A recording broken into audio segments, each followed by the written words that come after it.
Welcome to the Sci-Fi Center, the place to be, where comic books and wrestling collide magically. Movies, TV shows, and pop culture we share.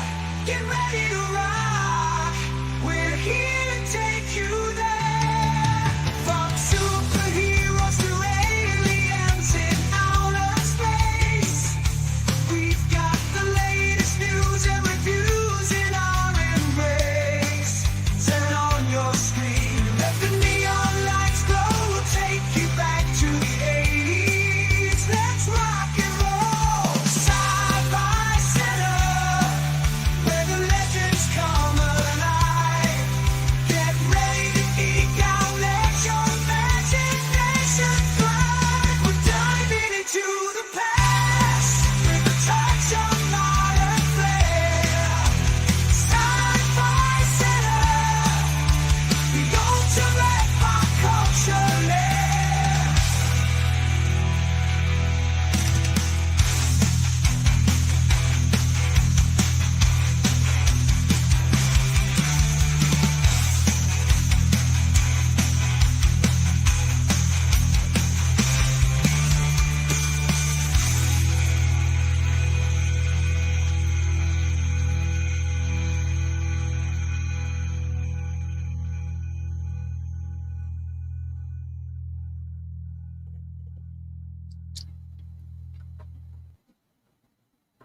Happy Saturday. It's been a while since we've been back near our normally scheduled programming, but here we are, Saturday, August 9th. We are one day closer to the cooler months of the year, my favorite time of the year, which is autumn, fall, whatever you want to call it, wherever you're from. Welcome to the Saturday Overnight Live edition. Going to have a few topics, a little bit slimmed down show because I think we've covered a lot and not a lot of big, really crazy stuff happened this week that really ate up a lot of bandwidth. We will return in a couple of weeks to the musical topic. I just haven't had anything that really hit me musical wise. Most of those musical topics I do are driven by how I feel and how that music made me feel. And if I can recapture that, bring it on, or unless we have like a special occasion like Ozzy's last performance, we had that. Certain albums that have anniversaries. We covered the entire year of 1985, so 1995. So there's really not much that really just overtakes me. So basically, we're going to be talking about. We're going to be having once Brad's late ass gets to the show. We're going to have a spoiler-filled discussion about Weapons, a movie that just didn't really do it for me. Didn't ruin my day, but didn't really make an impact based on what I thought it was going to be. We're going to talk about. We are going to revisit the craze that has become the popcorn bucket. We did cover this quite some time ago, but at that time, it wasn't nearly as crazy as it is now. We did not have big, giant ones like this. I mean, Fantastic Four alone had enough popcorn buckets and cups to create its own economy. So we're going to go over those, both the ones I have in the store and the ones that are out there that I may get or that are just outright ridiculous. Every movie seems to have them now, and even not everybody's even publicizing them. Sometimes you have to figure it out when you go into the cinema, and bam, there's some crazy ass popcorn bucket there. So we're going to go over that, and then I got some reading material for you brand new readers or people who are currently reading other things that are not currently into certain titles. This is one of the things I highlighted earlier today. The first story arc of Batman, Absolute Batman, is now in trade paperback form. Absolute Superman will have its next month, I think, and then after that will be Wonder Woman. If you're looking to get into Absolute DC, this is the way to do it. If you are kind of not short on funds, but limited on funds, priorities, things like that. $17, $18 book. You can. I have all the issues here, but some of them have gotten a little bit pricey. Also, a book that I think is another DC Compact Comics. I'm going to be highlighting more of these. These are great. These cut things down to the point where it's just one contained story, and you don't have to spend a lot of money. A book like this is $10. $10 to get. I am tired of my internet here. If you've read or watched seen any Superman movies since you know, I'd say even Man of Steel, even this one, I would say All Star Superman gets a lot of influence. Superman for All Seasons, but if you look real closely, Superman Birthright is another heavy influence on people who are consistently doing things to do with Superman. So we're going to go over those real quickly. After that, who knows? Let's say hi to the chat. I see Anthony Manzano. You have typed several books in here, so let's just go ahead and get those. William, I'm not sure if I'm wrong. Maybe you are. I've watched multiple trailers for Superman, and I feel the color palette to me is carbon copy of All Star Superman. Yeah, that's by design. He meant to do that. Also, if you want to donate anything, you can either use the super chat function or you can use the PayPal function that's tied to the top of the chat. William, do you have an underrated story for Green Lantern, Superman, Batman, Captain America, or the Hulk? When it comes to the Hulk, anything from the Peter David run is good. Is good. The Todd McFarlane Peter David run that lasted, I think, from 336 to 350 maybe is a good run. When it comes to Green Lantern, as far as underrated stories, when it comes to Green Lantern, there's a lot that covers a lot because the most famous storylines are like Emerald Twilight, Emerald Dawn, those things. I can't think of too many that are underrated. I'm not thinking about that when it comes to Green Lantern, because a lot of Green Lantern is based on really big storytelling. Like once it got into 2010, after Infinite Crisis, you had the Blackest Night, which was not underrated, and a lot of the stuff goes from that. I would have to say that if I'm going to go underrated things that not a lot of people are talking about, even within the Absolute Universe, Absolute Green Lantern is an underrated a story right now. And those are still brand new. You can still get those for cheap. Superman, I would go with Superman Birthright.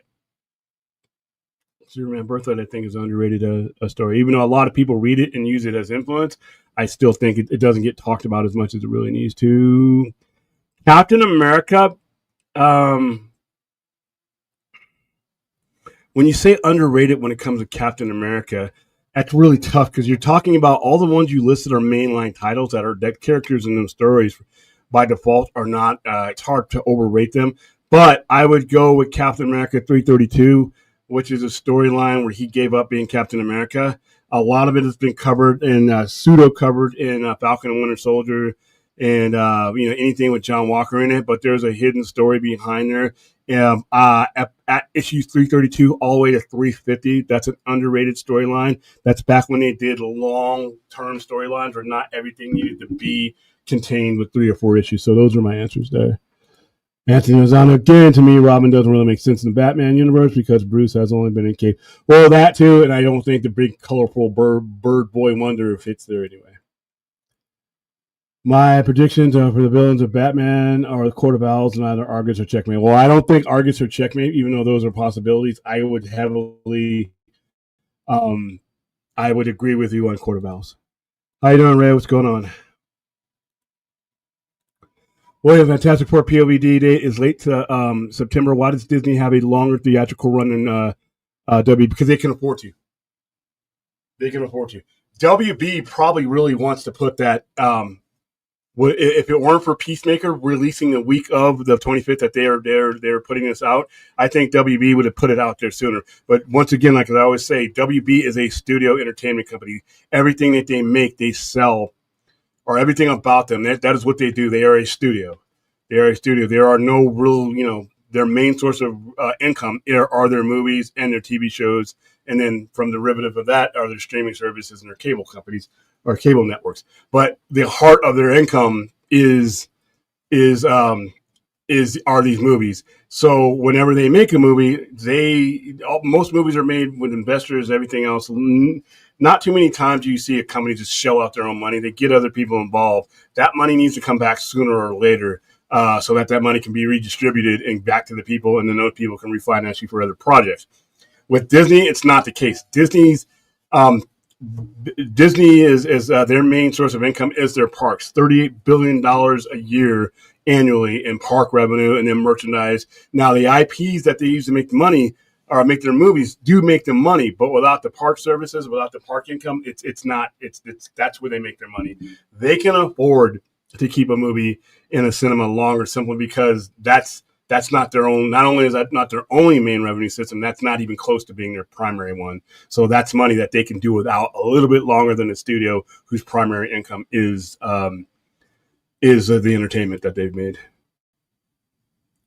Yes, like, subscribe, share, do all that kind of stuff. I have 3 biscuits and I ate one. Now I only have 2. Okay, we were getting started off on the crazy today. What are we doing? Okay.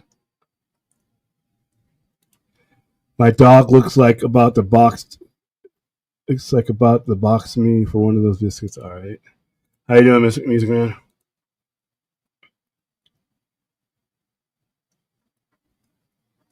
Protest X, how you doing? Oh, again, my favorite Aussie. Batman and Robin Year One. That's good. I love the covers of those. The covers of those are beautiful, especially the Virgin covers. They got another one that they came out, but yeah, that's a really good series if you're in a.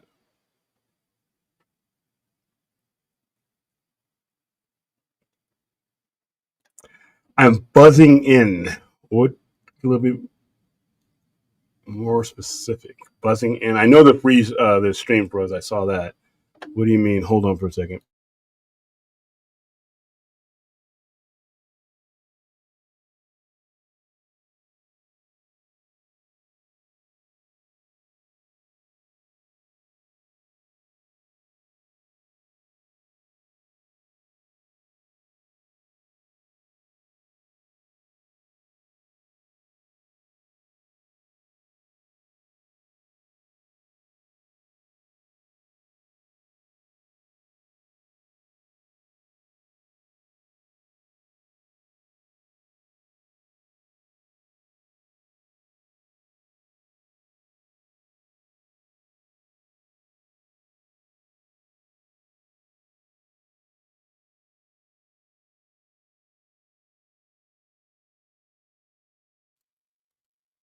Okay, I don't see the buzzing in, but like I said, I'm listening to it from a different point of view. So let me know if you guys can hear me fine now.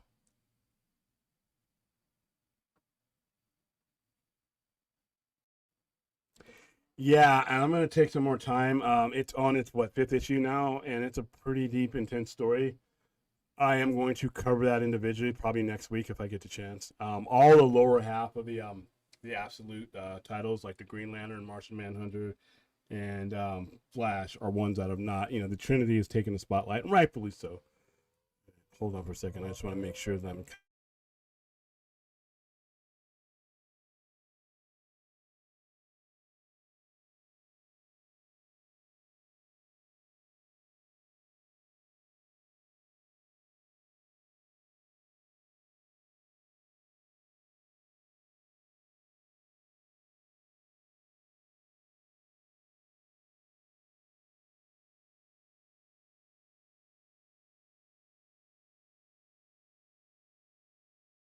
All right, hope I got that problem fixed. I'm reading Fantastic Four Epic Collection 1 to 18. I believe I'm on number 3. But did I skip ahead? But oh, that's when the Fantastic Four First Steps came out. Yeah, they had a prequel. Did you get the prequel? I hope I got that problem fixed. Hold on. I'm echoing. I'm reading. Let's be. There we go. I had to fix that sound. Jared from Comics League, how you doing, man? We're gonna be talking Tom King's Wonder Woman. No, I'm just kidding. I'm just messing with you. What was the name of the comic issue where Superman was set in the real world, and he had a T-shirt and little cape and boots like combat boots? Does anybody remember that one? No, I mean not specifically. Give me a little bit more on that one. Birthright is a very good read. FYI, Lex, and that is how Jesse Eiberg acts. Jesse was a good Lex. I don't care. I liked for what for the story that Zack Snyder was trying to tell you. That was the perfect Lex. And people when they say these things about Man of Steel, they don't realize that you're coming into a story. You're coming into a story. When you come into somebody's story that somebody else is writing, you can't come in trying to hammer them with what you think the character should be. What the Superman and the Lex and the Lois's in your mind are not necessarily what that person's doing, and you gotta let them. You gotta let them tell that story. Hold on for a second. I got a customer issue.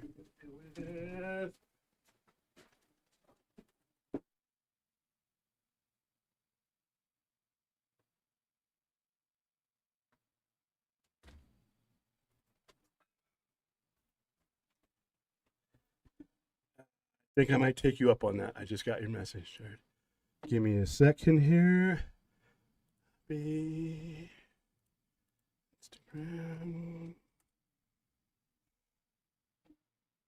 messages.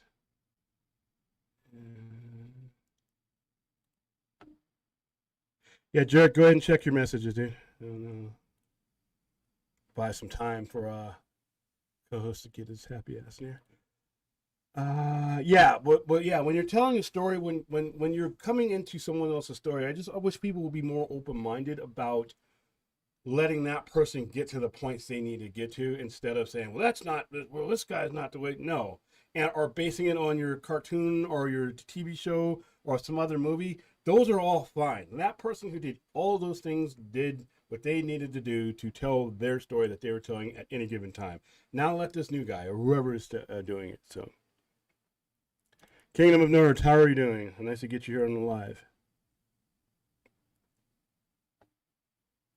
Daniel Martin, what's going on? I wouldn't mind seeing a Mr. Terrific, or I'm seeing more of Mr. Terrific. Do I need the Justice Gang? No, because the more I see the Justice Gang, I think of Keith Giffen's Justice League International, and I just don't need that right now. So let's see.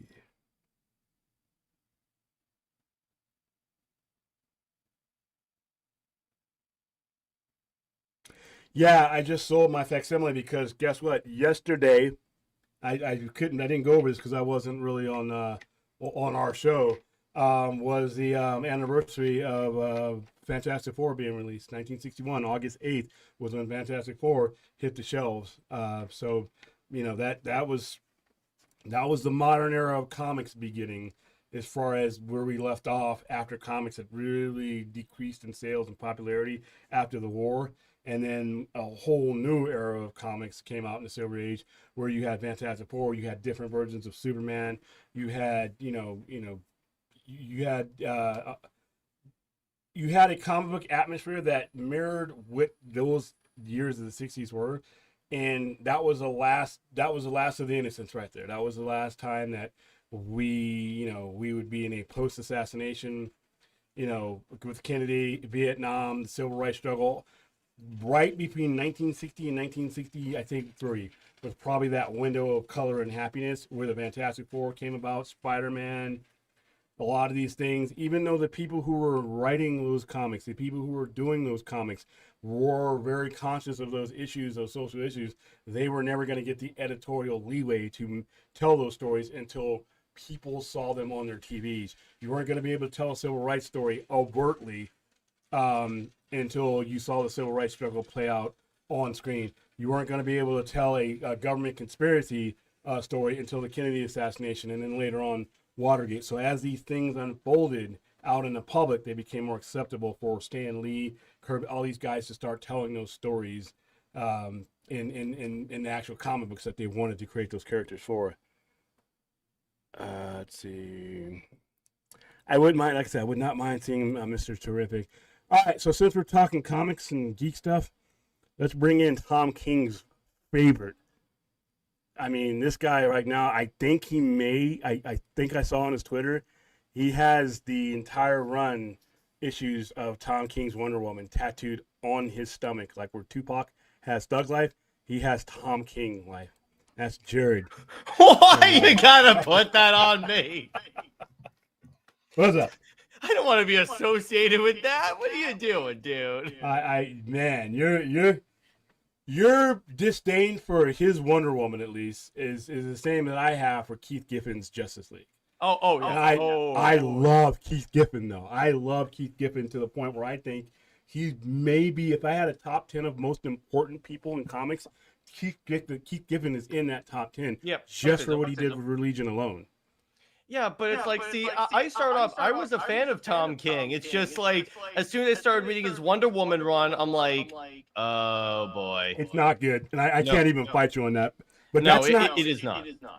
That's the thing, is that he's better than that run. He's one of the best writers out there. If you're going to get into Tom King, I got to give you Supergirl before I ever turn you on to this version of Wonder Woman. I don't like the decision-making process so far at all when it comes to I don't Wonder think Woman. the run is going to last. I mean, well, I think he's going to leave anyway because he's going to be in demand. Especially the next 2 years, Tom King's going to be in demand, and he's not going to be available to do some of these things that he's doing now. Because once Supergirl picks up steam, everybody who wasn't buying Supergirl Woman tomorrow, damn you people. He'll do a sequel to that, is what you're saying. He'll do a sequel to that, and plus they'll want him on different things because his other runs on everything else is like, damn, to me he's a standard. It's sometimes people get on a character, great writers get on a character, and it's just not for them. John Byrne had several things where he did some things where in the middle of runs where I thought, okay, he did a Batman run. After the Starlin run, I think it was. I did not like his Batman run. But he's a legend. I mean, very few of these people have done things where everything I like. I think Chris Claremont and Frank Miller. Everybody else has had a bad day at the office. At least one. And it's like Tom King's. I'm of the opinion that he'll be off the book by like maybe middle of next year or something like that. He's not going to be on there for that long. I'd say about issue 50 is when he like hops off. It's going to be sooner than that, but because I just think a lot of different reasons. Let me enough. So. But yeah, I think he's just going to become in demand. I think you're going to see another Supergirl story. I think he's going to take over that book. To be honest with you. Yeah, I would say so. Which is fine. Is there an echo from Jared or me? Let me make sure that I've been having sound issues. It's time for me to put this laptop to rest. Because I've used the fuck out of this laptop for everything I took in it everywhere with me. It survived. This one's literally survived 3 Comic-Cons. Oh, really? And it survived me, and I use it a lot. And with each passing month, we stream a lot more. And this one's almost entirely used for streaming. And all the stuff I buy for it now is more higher tech than the actual the laptop itself. So it's like the microphone has capabilities that this laptop can't do. So I'm looking for a new laptop. It's going to be a Dell no matter what it is, but I'll never make a Hewlett Packard mistake again. All right, I'll be right back. Yeah, and Anthony, I see your comment about the new Captain America run. I'm checking it out. I'm actually really enjoying it. I like some of the stuff Chip is doing. He's one of those guys that's like, in my mind, a little hit or miss, but for the most part, I'm enjoying this this series for sure. And then your other question is, what characters for DC in terms of heroes specifically do you feel benefited from a massive rewrite that came after Crisis and New 52? Superman and Wonder Woman, maybe? I'm on the fence because here we go with John Byrne for me. Yeah. Because I did not like Man of Steel. I love the Grant Morrison Action Comics run from like New 52. That was good. But yeah, the thing is, it's like I get why people hold that up as like something good. It's just when I read it, I'm like, what is this? It's not that good. Well, the reason why I didn't like it because first of all, anything post Crisis is always going to have a bone. I'm on the other bone because I don't believe in Crisis. I think Crisis was is the dumbest thing DC Comics ever did. Yep.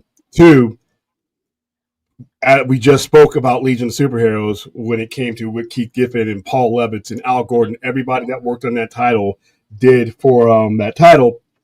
All that was undone because John Byrne didn't want anything in the future based on a character that he now controlled. which was which was stupid. They did a good workaround, but then later on in the run, they did the whole 5 years later thing, and they even wiped that out. So yeah, there are effects, and when it came to Crisis, once you have the reboot tool in your tool bag, you're always going to go to it because it's the lazy tool, it's the easy tool, it's the I don't have to figure out anything tool. Let me just blow up everything and start where I want to start tool. So but when as far as who benefited, I think the Flash is the book that benefited the most. Yeah, too. Yeah. See, here's the thing on that reboot thing, William. Now, I have a very interesting relationship with that because it's like I came in right as like the new 52 reboot started, and I get from the perspective of like it throws out a bunch of stuff that people were invested in. But it also, I mean, I directly benefited from it when I first got into comics because it was like I didn't have to read anything prior, and it's like it was a little less intimidating, at least for me. But then again, as I go back and read post-crisis stuff, it's more like the hunting and gathering for like cool new stories is also really cool. Yeah, it was like a museum that said, yeah, there's all this history out there, but we don't think you can handle that. So here's some crayons and here's some clay to play with instead of looking at this Mozart, instead of looking at this Da Vinci, instead of reading these books, instead of looking at these tablets. We think there's just too much of this for you. So we're don't look at that history. Look at this scratch and sniff. Look at this coloring book I'm going to give you. And I think that when they did that, they automatically assumed that comic book readers are easily confused. And the footwork is part. Yeah, the footwork is part of being in this. Yeah, it's fun. Even if you can't afford it, especially with the internet. These damn kids today, they don't have to. If we were broke and couldn't afford an issue, you better get a trade paperback or read the Marvel Universe or whatever companion it is you need to find out about a character. Nowadays, you can jump online. There's YouTube videos for every molecule that has to do with comic books. There is a YouTube channel. There is a YouTube person. There's a lot of people who've done. There's a lot of information out there. That's what I did when I got into it. It's like anything I didn't know, I just pounded YouTube hard until I understood it. There's nothing you can't find. Yeah. In fact, there's probably 10 or 20 different ways you can find it there. So we didn't have that as kids. So now it's a little bit less, like I said, well, we needed to explain why Superman has gray hair and it's too confusing. I'm like, no, Earth 1, Earth 2, Earth 3, that was easy. Yeah, I'm 12 years old at the time, and I got it. Mm-hmm. So yeah. I mean, hell, we have the absolute universe going on at the same time as the main universe. No one's confusing those two. Yeah. By the way, the absolute universe is superb. Superb. That's your Wonder Woman fix right there. If you're having Wonder Woman issues, then that's where you need to go. As far as I'm concerned, that's Wonder Woman. That's my Wonder Woman. And single-handedly, I can tell you because I'm really plugged in with the Wonder Woman fandom. That's holding the fandom together is that one book. Yeah, and it's sad because Tom King is excellent, guys. Don't get it. That's what hurts me so much, William. I defended his Batman. I even did a video defending Heroes in Crisis. But and it's like, look, it's just when you have a writer, because here's the thing, he goes in. The problem with Tom King is that he goes in thinking he knows everything about a certain character, like he represented, like he knows everything about Wonder Woman, but then he makes it a Steve Trevor book, and like Wonder Woman's a side character in her own book. So I'm like, no, I don't like that. And yes, that's pretty much what I did too. Yeah, and like I said, you guys were lucky. We didn't have that shit. Yeah. So now we, all these universes, and with Scott Snyder, this is the reason why I love the fact that I got to meet and talk with him at Comic-Con, that mediocre Comic-Con, that I got to meet and talk to him and Nick DeRoda about that, and I got to tell them, express to them that the biggest thing you guys did to not only the comic industry but the movie industry, TV industry, you showed that you could tell a separate storyline without blowing everything up. You showed people that we can have a new beginning without laying waste to the old one. Because I always hear whenever I would say, well, why can't you make a Ben Affleck Batman, or why can't you do this while you're going out there? Oh, it's too confusing. And I'm like, no. I would state, and I would use my exact words, the only way that would ever be confusing is if one or two things would happen. One, your storyteller is a fucking moron. Two, your reader is a fucking moron. That is not the case. We Yeah. have some awesome storytellers. Scott Snyder has shown you that, and our fans are not that stupid. Yeah. So now, years ago, they wouldn't have done this in the movie theaters. They'd be like, oh, there's too much of one thing at a time, and that kind of nonsense that ruined DC. Now here I am, a couple weeks away from Peacemaker, and from what I can tell, there's 100 different universes that he can use as he wants to. One of those is probably Zach's universe, as far as we know. Could be. It could be. I mean, like I said, I'm not promising that anything would ever happen in it, but the possibility is there, and we're understanding that there's two Peacemakers on the screen. Guess what? I know that storyteller is going to make sure I understand, because that's literally what they get paid to do. So we've wasted so many years when it comes to DC, where you could have wrapped up that universe and put a bow on that, and then started with this. I think it would have been a lot more cohesive. I think they would have been in a better position. It's not like DC invented the multiverse or anything like that. It's not like that. That's another pathetic thing. They created the multiverse, and then they let Marvel pretty much hijack the term. Yeah, exactly. But that's okay. There's another term, Elseworlds. That's the one you need to use. Yeah, there you go. All right, I gotta rewatch Peacemaker. They're doing a rewatch on their HBO's channel with them doing it. Mm-hmm. Jared, do you like the Ultimate Universe came out last year? Did you? Yeah, I've only been reading Ultimate Spider-Man, but as far as like what they're doing, like their Ultimate Universe, it's pretty good. I'm enjoying it. It's very depressing. Yeah, it is. Very depressing. I'm reading most of them. Like the Ultimates is depressing. The Maker is a piece of shit. Yeah, he is. I mean, he's always been. He actually escalates his shitdom in this because of some of the things he's done to this universe's people. He fucked up an entire universe again, because that's what he does. He basically undid all the things that would make the heroes what they were, and then Tony Stark and Reed Richards of this universe, who is Doctor Doom, because of the things that the Maker is just messed up.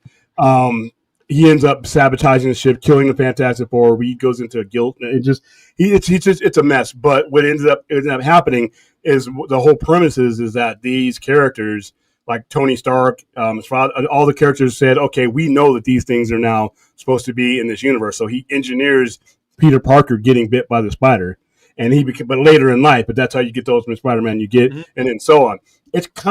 It's a very depressing. I'm wondering how this is going to wrap up, because this doesn't seem like it's headed towards a happy ending to me. But no, my concern is that they're going to kill Spider-Man. I'm like, no. Don't. You know what? They have a history with killing Spider-Man in the Ultimate Universe. Yeah, that's why I'm concerned, because I'm like, the last time you approached an end for an Ultimate Spider-Man story, it didn't turn out well for Ultimate Spider-Man. Yeah, but it ended up being the most important thing to happen to Spider-Man in the last 30 years. True. I got Miles Morales, and Miles Morales is the sales driver outside of the Ultimate Universe, outside of Ultimate Spider-Man, which does amazing, by the way. Miles Morales is the Spider-Man seller. The demographic that's coming in buying comics right now is he's more relatable to them than Peter Parker. You still have the old heads who buy it. The movie, the game is huge. Yeah, the movie is big. That movie is big. That's why if when Miles Morales does go to live action, if Lord and Miller aren't running it, I don't want it to happen. If Lord and Miller are not doing it, I don't want it to happen. I don't need a Mr. Stark. I don't need Spider-Man to be sitting on the lap of some other mainline Marvel superhero anymore. They have done the work. They have done the work to cultivate Miles Morales. Sony has done the work. You can criticize them for Madam Web, Craven, all that stuff. You cannot criticize them for Miles Morales. There are 2 Oscars sitting on shelves somewhere between Lord and Miller. Those movies made a ton of money. They should have won another set of Oscars, but the Boy and the Heron, and I'm sorry, I know that guy's a legend, but that shouldn't have gone down that way. But yeah, now you have a third one on the way that's going to go even further. And then when you get to live action, I don't need to see what I saw with Civil War. And him basically being subservient. Peter Parker and Miles Morales, they really don't need anybody else outside of their circles. To help them. So that's what I don't want to see when it comes to that. But yeah, if it wasn't for Ultimate Fallout, I wouldn't have Miles Morales, and I'm really glad I have Miles Morales. Yeah, exactly. And they should have never canceled it. I don't know who thought it was a good idea Secret Wars 2015 was a horrible idea in my opinion. A horrible idea. I wasn't a fan of Once again, they took a page out of DC's page and like, oh, we got too many universes. We need to They blew up consolidate. multiverse. Yeah, exactly. I was like, I remember criticizing it at the time. I'm like, why would you get rid of options? Yeah. I mean, you have so many. You have these companies now that have been around 60 and 80 years. You're going to have different points of view and different ways into these characters. I say keep all the doors open, but once again, they think that we're like, well, the reason why it's not selling is because there's too much this, too many. No, the reason it's not selling because you got to put up crap stories. Yeah, Spider-Man has been the victim in the last 9 or 10 years. Spider-Man has been the victim of some really. Now this newer one that they're doing, this newer run that they've started with Amazing Spider-Man is better than most of the runs, but I said a couple months back, and I even put it on our thumbnail, I need Frank Miller to take over Spider-Man for a year. Oh, that would be dope. Yeah. Oh, I need Frank Miller to take over Spider-Man and bring it back down to the ground and bring it to where Daredevil was when he left Daredevil. He left Daredevil in such a good position that Ann Nocenti and John Romita Jr. basically walked into a furnished mansion, and then they kept up that standard for the 3 to 5 years that they were on that with Typhoid Mary and the Kingpin stories that they did. Mm-hmm. So he's in the last 30 or 40 years, if you look at the people who've taken over Daredevil, the standard's been set. Mm-hmm. They're doing their own little thing, but the standard for the most part, the way Daredevil looks, the feel of the book was established by Frank Miller. And I think if he were to do that to Spider-Man, I think he could set a precedent. I know a lot of people don't like some of his newer artwork, but it's Frank Miller. He did a Spider-Man, and I put it on the cover, and it had the nice thick rim to the goggles. He's done some artwork for it. I think he'd be. I want him to pencil it. I want him to draw it. I want him and Klaus Janson to take over that book for 1 year. For 1 year. See how it goes, and then go from there. Because I think Spider-Man is one of those flagship books that has lacked direction for a really long time. Yeah, and the thing about Frank is that he's a large enough name in the industry that barely anyone at Marvel is going to have the clout to tell him no. So it's like, if Frank shows up and he's like, yeah, I'm going to do this, and this, try and stop me. Yeah, he's a guy who you don't say no to him. Yeah, exactly. Him and Chris Claremont were the guys that you basically you sent them a check and you let them sell your books. Yep. So yeah, you read my mind, Aaron. You read my mind. Stay tuned on that Rocky Horror thing because I got my own cast here in Vegas. So. No. I think Frank Miller. And William, your sound went out. Can't hear you. No, I hit the mute button on accident. Oh, okay, there you go. Now it has a mute function right here, and this computer can't register that, so it just does it itself, which is anyway. I think Miller can do any problem. It's not like he helped define Batman for so long, so it's like. I don't think there's a book storytelling wise that Frank Miller could not take over and improve. Yeah, that includes X-Men. There's some X-Men titles right now that I think need some help. Oh, a lot of X-Men needs help, bro. I've seen him write. I've seen him write Wonder Woman. I think he could do a pretty. People always like point to like All-Star Batman and Robin for like no, but I'm like that's a very specific time in Wonder Woman's life. If you look at like Dark Knight Returns Master Race, she was much more of like a better version of Wonder Woman in that. So I don't think there's a mainline book out there that he couldn't improve. And he just knows how to give you the atmosphere. So no, I say put Frank Miller on Batman. And we did a show about this. Mm-hmm. We did a show we did a couple months ago. I actually had it. I'm like, just hear me out, because I know a lot of people don't give Frank Miller the due respect that I think he deserves. He changed things in a manner. Yeah. He changed the directory of things that were not moving off the shelves. Mm-hmm. Exactly. William, Jared, do you think the field would be a Frank Miller Captain America or Black Panther? I would take either one. Either of those would be fun. Well, yeah, Daredevil Born Again. Oh yeah. That's his thing. Now, the problem I have with the Daredevil show throughout Mm-hmm. is that there are certain things that they embrace that are Frank Miller, and then there are certain things they do not. I'm sorry, but that Elektra is not. That's a travesty to me. That's one of the weakest things about that show. Yeah. I need them to go back and read Elektra Assassin. I need them to read some of the things that they took the source material around. They got the perfect person to play the role. They got the person that looks like that role, but her attitude and her demeanor. Those are some of the things that I thought that if you're gonna do something based on the bones of what Frank Miller is doing, then that's the one you need to do. You got Daredevil down. I also think that how Bullseye was handled, and you see how Frank Miller handles Bullseye, and then that's like they try to take certain elements of it, but they don't go all the way with it. So yeah, and then what I don't want to see is Daredevil is a solitary character. I don't want to see him around all these other superheroes. Mm-hmm. I don't need him going to anybody for help. Like that's not who he was. So yeah, there's certain things. Yeah. But they did well enough with the series from Frank Miller, and then they took other runs involved in it. Yeah. Exactly. Let's see. Black Panther. Yeah, that one again. He's undoubtedly a trailblazer, but his career has far evolved. And it has, but that doesn't mean he doesn't have the instincts to recognize what the core values of a character can be. Mm-hmm. Like even now, 20, 30 years from doing all this Dark Horse stuff and Sin City, all these things that he's done, he still has the understanding of a storyteller. He can still look at Superman and be like, okay, Superman, this is how I see Superman. He can still look at Wonder Woman and see this is how and he has enough base knowledge of these characters and experience with these characters. He could be 90 years removed, and as long as he could write and draw, he would still be able to give you a version of those characters that I think would be for the better in each of them, especially. Well, remember, he also did Superman Year One, and I felt that was pretty decent. That there were some weaknesses. I love the covers of that. Yeah, Superman Year One is something that needs to be taught. I'm sold out of it right now. Superman 3, there's a cover where it has a Trinity on it that I have a post over here. I love that cover. Mm-hmm.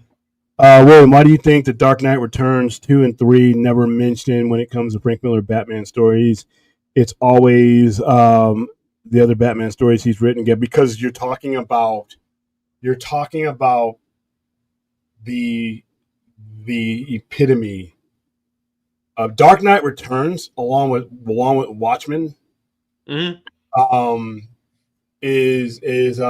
one of the most important miniseries in comics history. Yes, I don't care how good 2 and 3 are, because 2 and 3 are actually really good. You're talking about something that changes the course of Batman across the board, as opposed to sequels. Yeah. Exactly. I said this on a show I was on earlier. It's like, look, without Dark Knight Returns, the first one, you actually would not have the Michael Keaton Batman movie, because the sales and the reception that Dark Knight Returns got convinced the studio that a dark Batman would work. Yeah, because the studio execs were still saying, well, why can't we just get Adam West? And I'm like, oh my God, what are you doing? Yeah, exactly. And a lot of the public persona, he had to show them that it could be brutal. Mm-hmm. He had to show them that it could be brutal. And so him and Alan Moore. Yeah. Alan Moore, because it was a combination of the Killing Joke in the Dark Knight Returns over that 2.5 year period of time that showed them, okay, this is what Batman was. And when you hear the interviews with Bob Kane during that period of time, and that's where he was saying, this is what I envisioned for the character: gritty, tough, in the shadows, in the dark, a symbol of terror, those type of things. And they had gotten away from that because the world had changed since 1938. Mm-hmm. So yeah, I would say Dark Knight. I had another miniseries that I think it was Dark Knight Returns, but I think Dark Knight Returns is the most important miniseries. Watchmen is up there with that, but there was another one I was bandying about the other day that was literally that I had up there as the most important miniseries of all time, and it's The Dark Knight Returns, because it literally changed the trajectory and rehabilitated the character to adulthood. It took it out of the hands of children and put it back into the hands of adults. Now they wouldn't do that with the cartoon, but you still can't take away the impact that The Dark Knight Returns is. And like I said, The Dark Knight Returns 2 and the part 3 were all excellent, but you can't. That's the Dark Knight is yeah, you can't universal. really compare it. Yeah, I too agree that like Dark Knight Strikes Again is like criminally underrated. It's like there's some parts of it where I'm like, this is not the strongest stuff in the world, but it's nowhere near as bad as people try and say it is. I don't think it's bad at all. It's just not the Dark Knight Returns. That's his big. Exactly. The biggest crime that 2 and 3 have is that they're not the Dark Knight Returns. Yeah, exactly. I agree with you on that one. I like that one. Do I think Chip Zdarsky's Batman multiverse story works for a film, maybe animated? I don't. I'd have to see. I'd have to see who's directing it, and so a lot of that is going to depend on who's actually making it and translating it. Because Chip Zdarsky's work for me, I'm not the biggest fan of him. I don't hate him, but I'm not a huge fan of any of his runs. His Daredevil run, I'm 50-50 on it. But if you get any of these guys, if you put them in front of a good screenplay person, that's the main thing is that it has to. The aspects about his run and what he does has to be able to be translated over to the point where the irony and all the stuff that goes on with that story. And I'd have to who's directing it and writing it, because he wouldn't write it. I guess he would be, he would be an executive producer, but I don't know. Yeah, Cincinnati Blood and Dust. Yeah, he's a freelancer. I think I just answered this, Anthony. What Marvel character outside of Spider-Man, of course, do you feel would benefit from a Frank Miller run? Captain America would benefit from a Daredevil. I mean, it's currently in a good spot right now. I mean, you just maybe Frank Castle. Punisher would be fine. I mean, especially what he's been through. That last run in Daredevil when he was doing the magic shit. Oh my god, yeah. I'm like, that's not him. X-Men as a book, X-Men would do well. Maybe Thor. I think Thor would be Thor would go well with him. Hulk, I think he could do a great Hulk. Oh yes. Yeah. I just don't think there's any. The guy knows he's not only does he know what he's doing, he's a part of all of this. Yeah. He's a piece of all of this. His work is a piece of the structure that is comic books right now. Him, Chris Claremont, Tommy Pratt, these are guys that are literally the reference points. So I don't think there's anything he couldn't tackle. But yeah, to answer your question, no. All right. Hello, Hal Jordan. Yes, please like, subscribe. Iron Man's another one. Yeah, that's a one. Because I think he could take it to a place it hasn't gone, because Iron Man's gone so many fantastical places. He's always going to be that fantastical character, but put him in the environment that Frank Miller could create, I think. Yeah, because Frank himself is a good enough writer that he gets the base, because every superhero has a basic like framework that Frank gets, and then he can adjust it based on who the character is. Yeah, it's But yeah, Frank did magic. That whole war with who wrote that run? Jason Aaron. You mean the one where they gave him the fist and the other costume, and then they killed him at the end? And he's wielding magic, and he's going to hell, and it's Daredevil. They also Aaron also retconned it that Frank was also like one of those stereotypical serial killers, and like the veteran with PTSD before his wife got killed. He was like, did you know that Frank's wife almost left him? And I'm like, I tried to get into that, and once Punisher and magic, that was it. Yeah, no. And then I hated Daredevil in that. Now I like the Elektra that came out of that. I think that this current Elektra came out of that, and she's a little bit, she took over. There were some good things during that. I think that run. I stopped Daredevil after that for a little while after that, because I was backed up on reading, and it was just it just wasn't appealing to me. So I missed out a lot of that one. But yeah, I did not like that run at all. And Frank doing Hulk would be incredible. There you go. I think, like I said, and I would love to see I would love to see him start doing some of these characters that people, and just to remind people that it's Frank Miller. Yeah. It's Frank Miller. Just like people, this is how you do it. Yeah, another artist that, because he has a rough edge around him and he does a lot of boxy edges that people, kind of shit on, is John Romita Jr. Mm-hmm. And I'm like, as I look back on all my years of collecting, going all the way back to his Spider-Man days, going up back to his X-Men days, his artwork gets it done. Mm-hmm. It's not McFarlane, it's not Willis Potato, but it gets it done in a subdued way that lines up with whoever is writing, and very few artists can do that. Mm-hmm. And he could do it. I mean, I could visualize what Ann Nocenti was doing with Daredevil based on what he drew, because I knew he had that kind of connection with his what was your Jared? What would your opinion be on Frank doing Thor? I would be supportive of it because, again, it's like, plus Frank can do godlike characters really, really, really well. Hence, with Dark Knight 3. So I go, it would be a pretty easy transition for him to do that, because he's one of those writers that does street level and the more fantastical stuff equally well, in my opinion.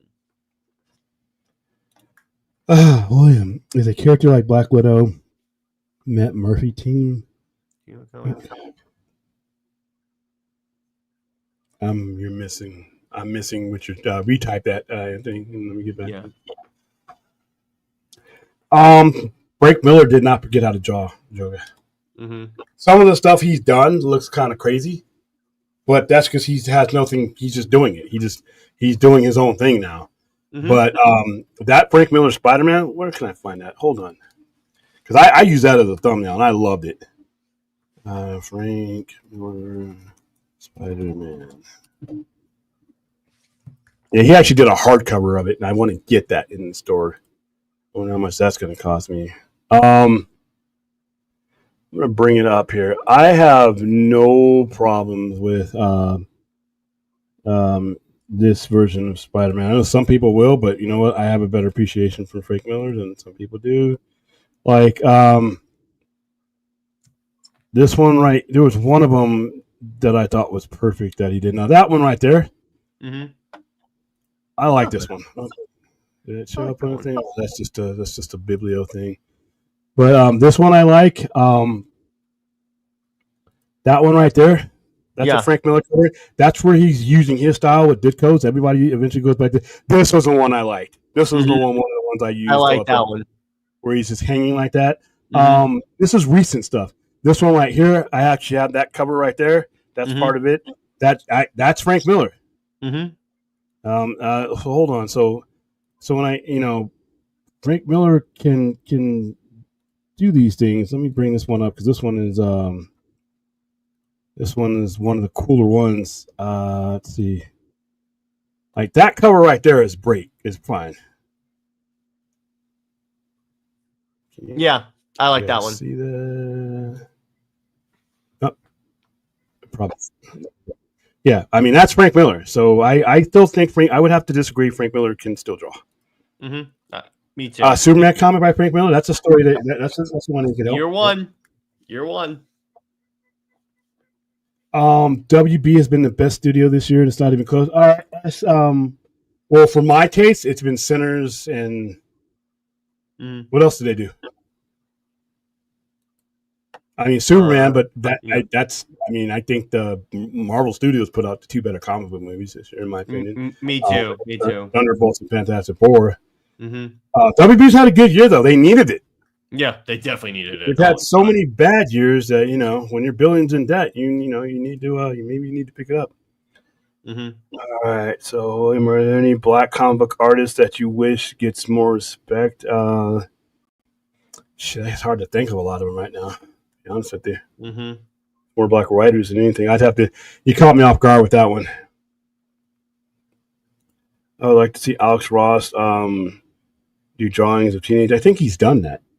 I think Phantom for sure. I think he's done Spawn. I think done Teenage Mutant Ninja Turtles.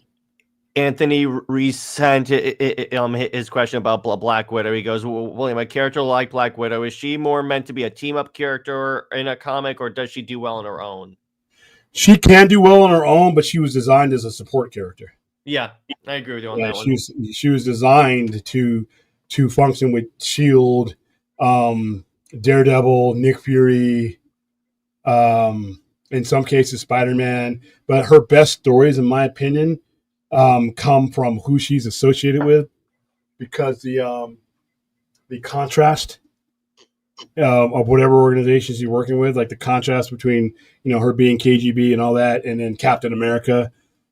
She's always got that in between status, but she's been a strong character on her own. But she's done stuff with Daredevil. She's done stuff with Strange Tales, Captain America, big time. Winter Soldier. She's a big part of that storyline. So I think she's designed to work with a component, but I think she's fine on her own as well. I didn't think her movie was that good, but Yeah, exactly. Frank Miller hasn't drawn Teenage Mutant Ninja Turtles. You sure? Let's look. Hold on. I mean, wouldn't surprise me if he hadn't, but wouldn't surprise me if there's something. Oh, hold on. Mm-hmm. Let's see. Teenage Mutant Ninja Turtles.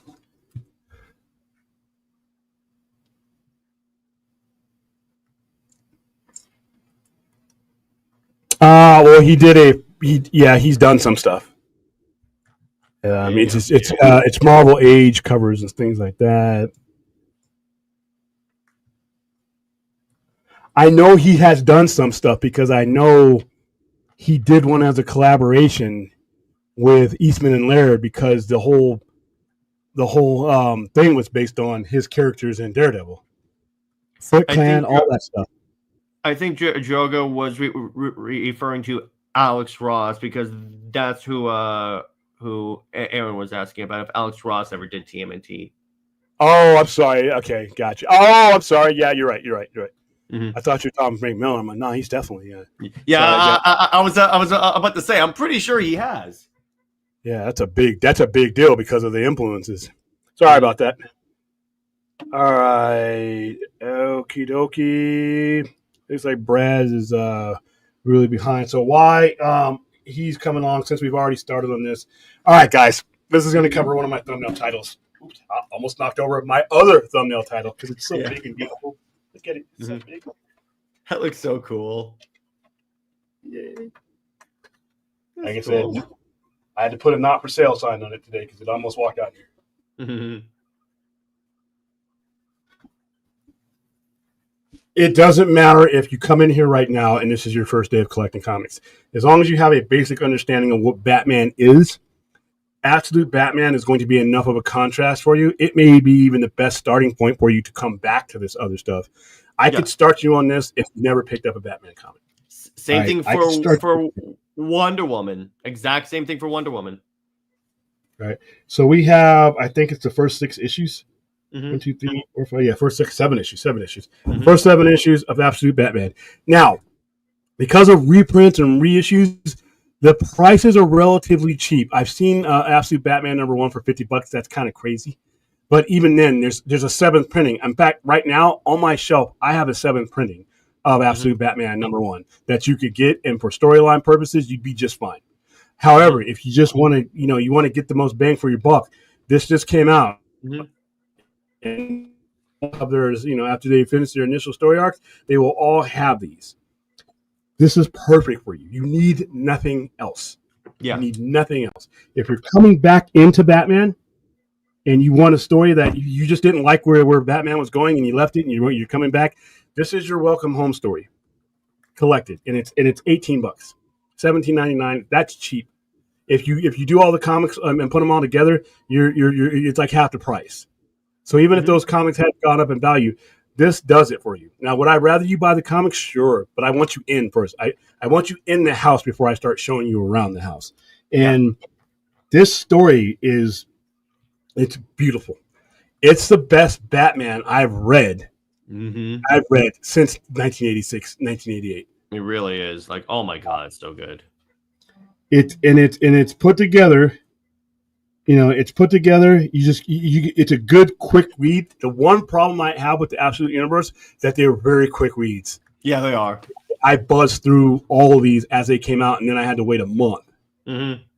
But this right here's $18. Yeah, no, $17.99. That's dirt cheap. A lot of value in this. The whole first storyline, which is called The Zoo, it basically it introduces you to Alfred, it introduces you to Batman, it introduces you to the circumstances that are drastically different from our universe. Bruce Wayne is not a millionaire. Bruce Wayne is like a construction worker. He's still got the heart and the brains of Bruce Wayne, and he's very clever. Alfred, they've drawn from his MI6 type situation, and he's more of that in here. He's not anyone's butler. Him and Batman actually come upon each other because they're investigating two things that lead into one. A lot of the familiar names, Enigma, Two-Face. A lot of these people are not villains yet, and they may not become villains depending on how the story rolls out. But they were all part of a mass shooting. They were all there the day Batman's father, and it's a big difference between this and the other one is his mother's alive. Martha Wayne is still alive. But his father is the one that gets killed. His father gets killed in a mass shooting, a school shooting. And I won't go too deep because if you're a first timer, I really want you to go grab this. The way they frame those initial moments throughout this first story arc, its symbolism is great. Everything goes back to that moment. Everything that Batman is goes back to that moment. And not just for him, but the people around him. Everybody is affected by that one horrible incident, and they all go in their different ways. But it's the way it goes down, the way things happen in this universe is different. This Batman is much more brutal. He still has a no kill type of situation. He's not trying to kill you. However, he does shit to people in this story arc that they should be dead. Yeah, exactly. He carries an axe. That big giant bat symbol, that is an axe he uses to sever the arm of a person who could have very well bled to death, but found out that they don't. But he beats the hell out of people. He puts them in acid. He does some awful things to people, and his justification for it is a lot different than the Batman we know. But if you're at somewhere, at a comic book store, or you're at Barnes and Nobles, I can't believe that my options are so limited when it comes to bookstores. We went from Borders to just having we went with the Borders, B. Dalton, Walden Books. Now we got Barnes and Noble. No, Barnes and Noble, but when Borders was around, I never stepped foot. No. But yeah, you can go anywhere. You can go anywhere that sells books for the most part, and they would have this. You can get this on Amazon. I'd rather you stroll into your local comic book store and spark up a conversation with that geek behind the counter. But once again, how you get these type of things in your hand is not as relevant as you getting these things in your hand. This is this is really good. I cannot wait for this to come out. And obviously, after a certain time, they break these trade paperbacks up, and that's how you get them. Now we got Superman coming out. Superman is great. Then we have Wonder Woman, which is this behind behind Absolute Batman. Wonder Woman is the best title that they put out. Yes, absolutely. Yeah. Absolutely. It because what Kelly Thompson said, because what everyone thought was going to happen is that it was going to be essentially Wonder Woman, but essentially God of War Kratos Wonder Woman. And Kelly said, no, what I decided to do is just make it, this is just regular Diana. It's just, she's in a new, that's the part of the Absolute Universe that I really like. All these characters still act like themselves and to their core. They're just in new circumstances. Yeah, Batman still wants to protect the weak. Yeah, Batman's still driven by vengeance and death of what happened to him.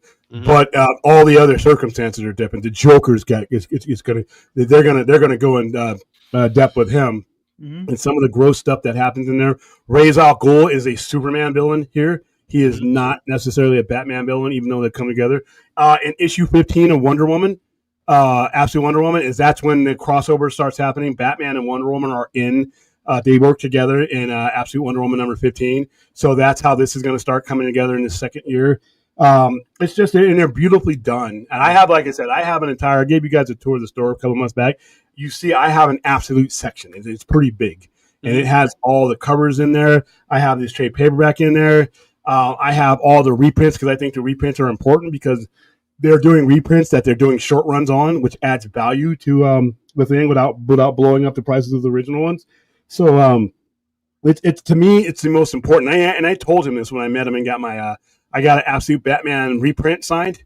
I told him that what you're doing in here is really critically important, not just to DC Comics, but DC as a franchise. Everybody should be looking at what Scott Snyder is doing with these characters as a framework. Now they don't have to do the exact thing in their own way. They should be using these characters because what he's also doing with All In is just as important because he's invigorated those books. I got more people buying each of these other books because of the Absolute line. They're in the Batman. They're in anything that has so all many in them. people that are starting pull lists now because of the Absolute Universe. Yeah, so it's helping all of them together. Yeah, so exactly. between the two, it's Marvel's Ultimate and DC's Absolute Universe, and two non-mainline ones that are carrying the sales for both of these companies, in my opinion. So yeah, go out and get that. There's more to come with the Absolute Universe. I'm telling people right now, get in on the ground level. It's only been around. We're in month 10. We're in month 10 of the Absolute Universe. Get in now. Most of the highest numbered book right now is I think Absolute Batman number 10 and number 11 since next week, a couple weeks away. That's less than a year's worth of books. You can get those books. You can get those books now for cheap. Yeah. Don't let people price gouge you. You can get some cheaper. Don't drop $50 on Absolute Batman number 1. Don't do it. But there's other covers. There's variants. Don't be afraid to get a third or fourth printing. Because some of those third or fourth printings, those covers, like I got some of them up in the area. Those covers that they've done for some of these, like this one right here, like this is a variant cover of Absolute Batman number 1. This is the Mr. Freeze issue. This is number 8. But they came out with variants for these covers that are different. They're not just going to reprint this cover all the time. They've given you a variant reprint, so it's a second, third printing, but it's a variant. You know, back in the day, you just got a reprint facsimile, and you just dealt with the lower price.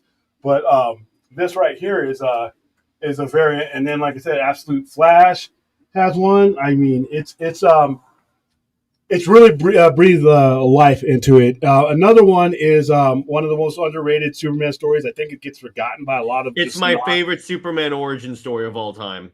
Yeah. Now, what DC has is this is a godsend. I can't get enough of these. Oh, bro, these compact universes. All right, so what basically these are is wow, how long did this last? This was like 12 issues, right? Yeah, around so a geek like me could swallow this up, no problem. Doesn't take me so bad. Bam, I'm do it.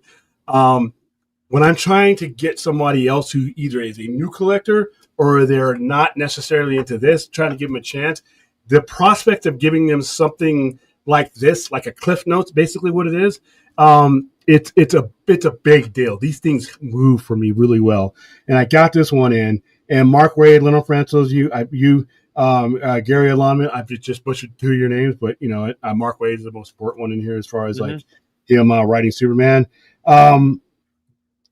This is and these right here, they're cheap. They're dirt cheap. They're dirt cheap, and one of the reasons why is if you get a real close up of, they're using that old newsprint paper from like the 80s, dude. They ain't even using that gloss shit. They're using that old shit that turned like yellow if it wasn't colored. But yeah, it's the way it's broken down. The page breakdowns are a little bit different.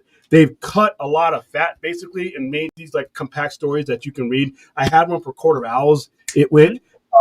I love these things. I don't personally read them. The reason why is because I read this when it came out. Yeah, of course. But for you brand new people, or for you Batman collectors that are not buying Superman now, or want a comprehensive, quick, streamlined read, these compact stories are good. And this Superman Birthright isn't underrated. So you don't hear a lot of people bring it up.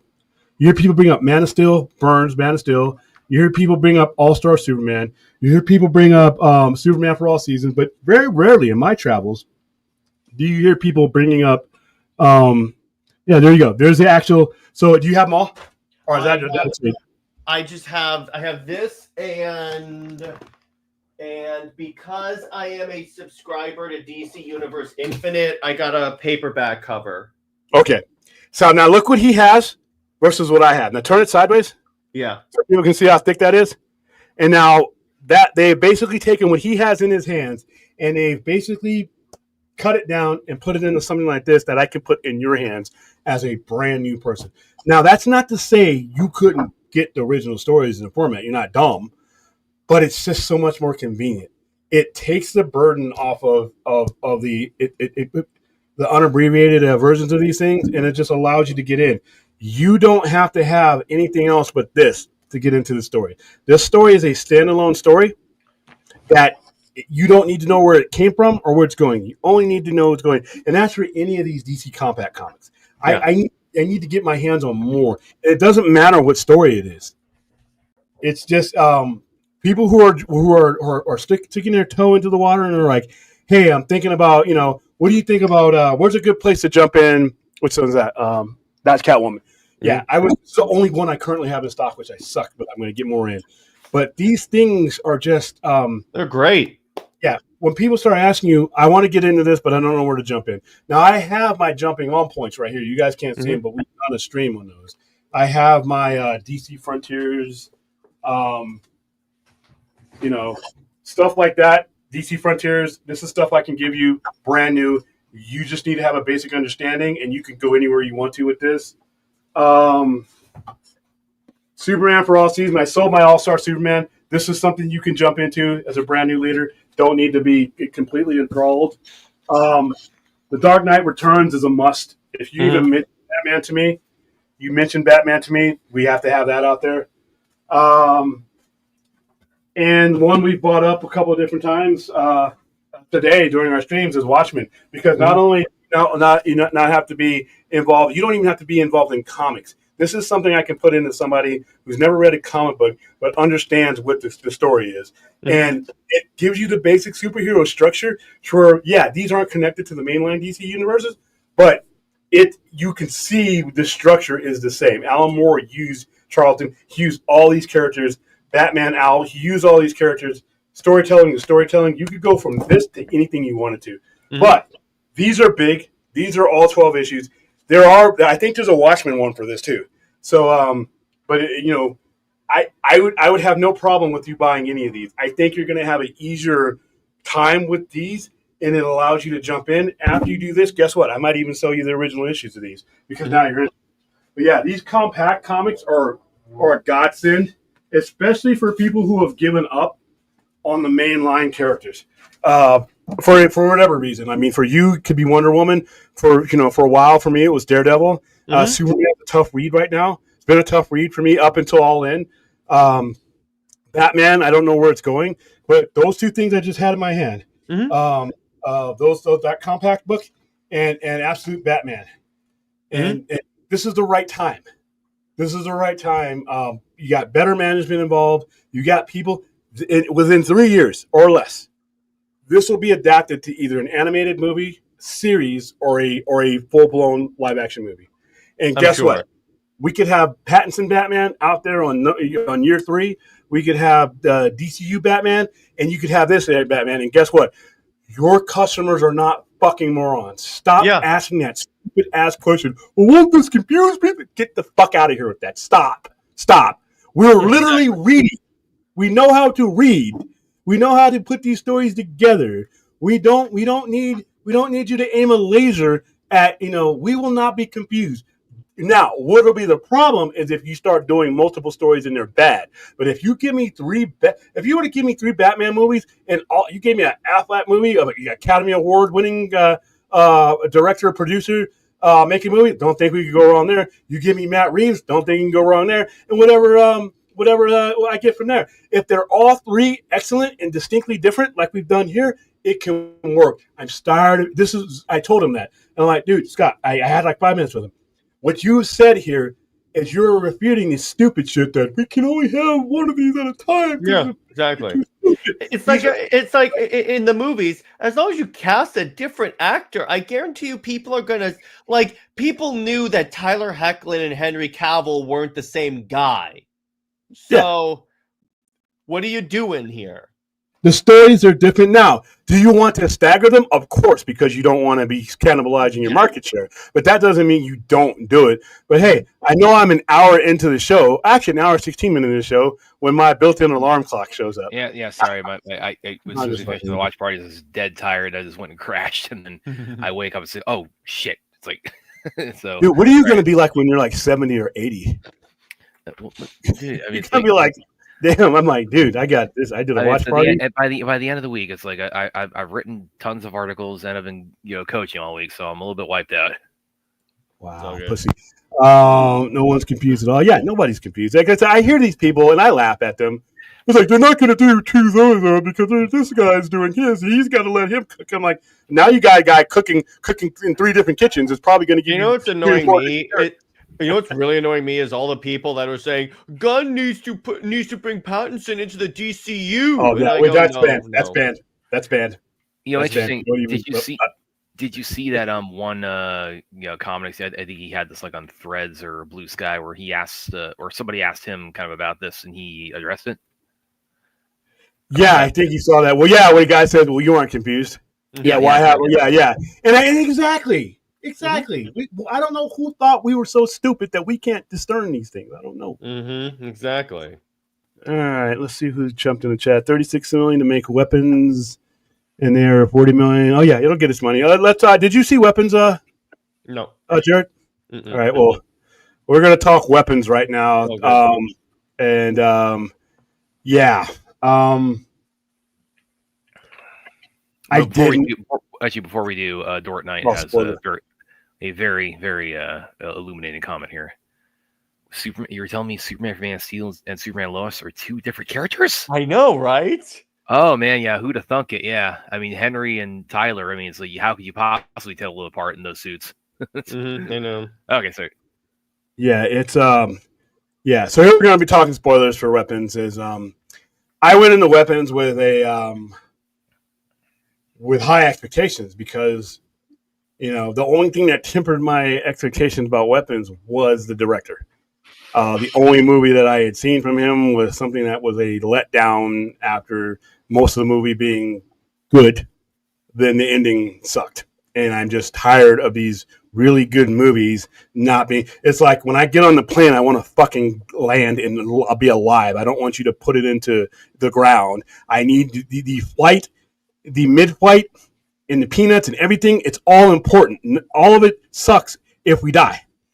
All right, if the plane does not land right, then guess what? Doesn't matter how good the takeoff was, how turbulent free the trip was, how good the in-flight meal was. Guess what? If you can't land the plane, none of that shit matters. And that's what I'm getting with a lot of these horror directors. They're trying to be abstract. They're trying to be avant-garde. They're trying to be, I want you to figure it out. I'm like, no, fucker. I reached into my wallet to pay you to write a complete story. This isn't multiple choice. This isn't like those books that used to give you in school where it's like, you choose the ending. Well, shit. Why did they pay you to write the book? I don't like that. Jordan Peele is doing that to me. And this guy, I'm 0 for 2 with this guy. Now, Weapons is not a bad movie, and some people are going to love it more than I did. But we're talking spoilers. I'm probably one of them, by the way, because I really dug it. We're talking. Do me a favor while I'm talking. Bring up some weapons images and share it with the screeners. Listen, if you are going to the weapons is told in a non-linear format. It starts like in chapters where each of the characters, the main characters, are introduced, and you see the story through their point of view. Then it goes on to somebody else, and it goes on to their point of view. Then it goes on to somebody else, so on and so on and so on. So they all generally end up in the same place. Okay, not literally, but you said type in movies. You said weapons, and you weren't very specific. And I did that earlier today when I was looking for the graphic. You gave me knives. Yeah, This weapons movie. This story is not presented well enough to be told in that fashion, in my opinion. There are 2 characters in this movie that are absolutely useless and had no added nothing. There is a cop that could have disappeared from the movie and not come back, and I would have been like, oh well. The junkie that the cop chases around in the movie is useless. Useless. They serve no purpose, and they took up enough time for me to realize that, you know what, they sucked and didn't need to be in the movie. Now, Julia Garner and Josh Brolin gave me glimpses of what could have been epic performances. They do well while they're on the screen, but their screen time needed to be boistered in those 2 guys, and it was like that throughout the movie. I just thought that when they broke the story up, the intensity just went away. They would get you to one point with Julia Garner's character, the teacher, and then they would go to somebody else. And after we were done with her and Josh Brolin's storytelling up to that certain point, they introduced people who I didn't give a fuck about. I was like, okay, bathroom break. Note this for people who are asking me, because I get that question all the time. If I got to pee, right here. You see the cop, you see the junkie, go do 1 and 2. You have time. They were useless. Once so basically what it is, for those of you who may or may not seen it, on 2:17 in the morning, these kids all start leaving their houses and running into the dark, and they never return. And the movie is about like this.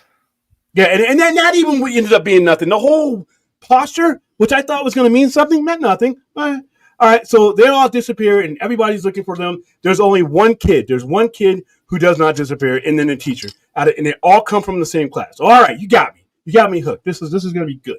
What's the mystery?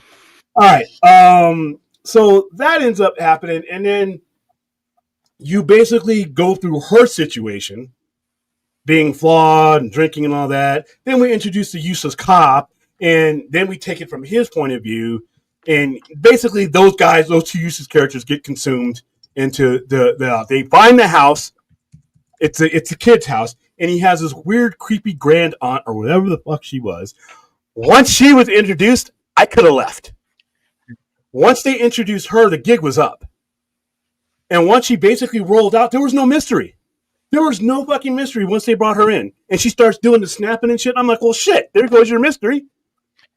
That's like the people from Scooby-Doo taking off the mask right at the beginning of Scooby-Doo. We're the ghost. We're it. So they introduce her. She's kind of creepy looking. She's behind all of this.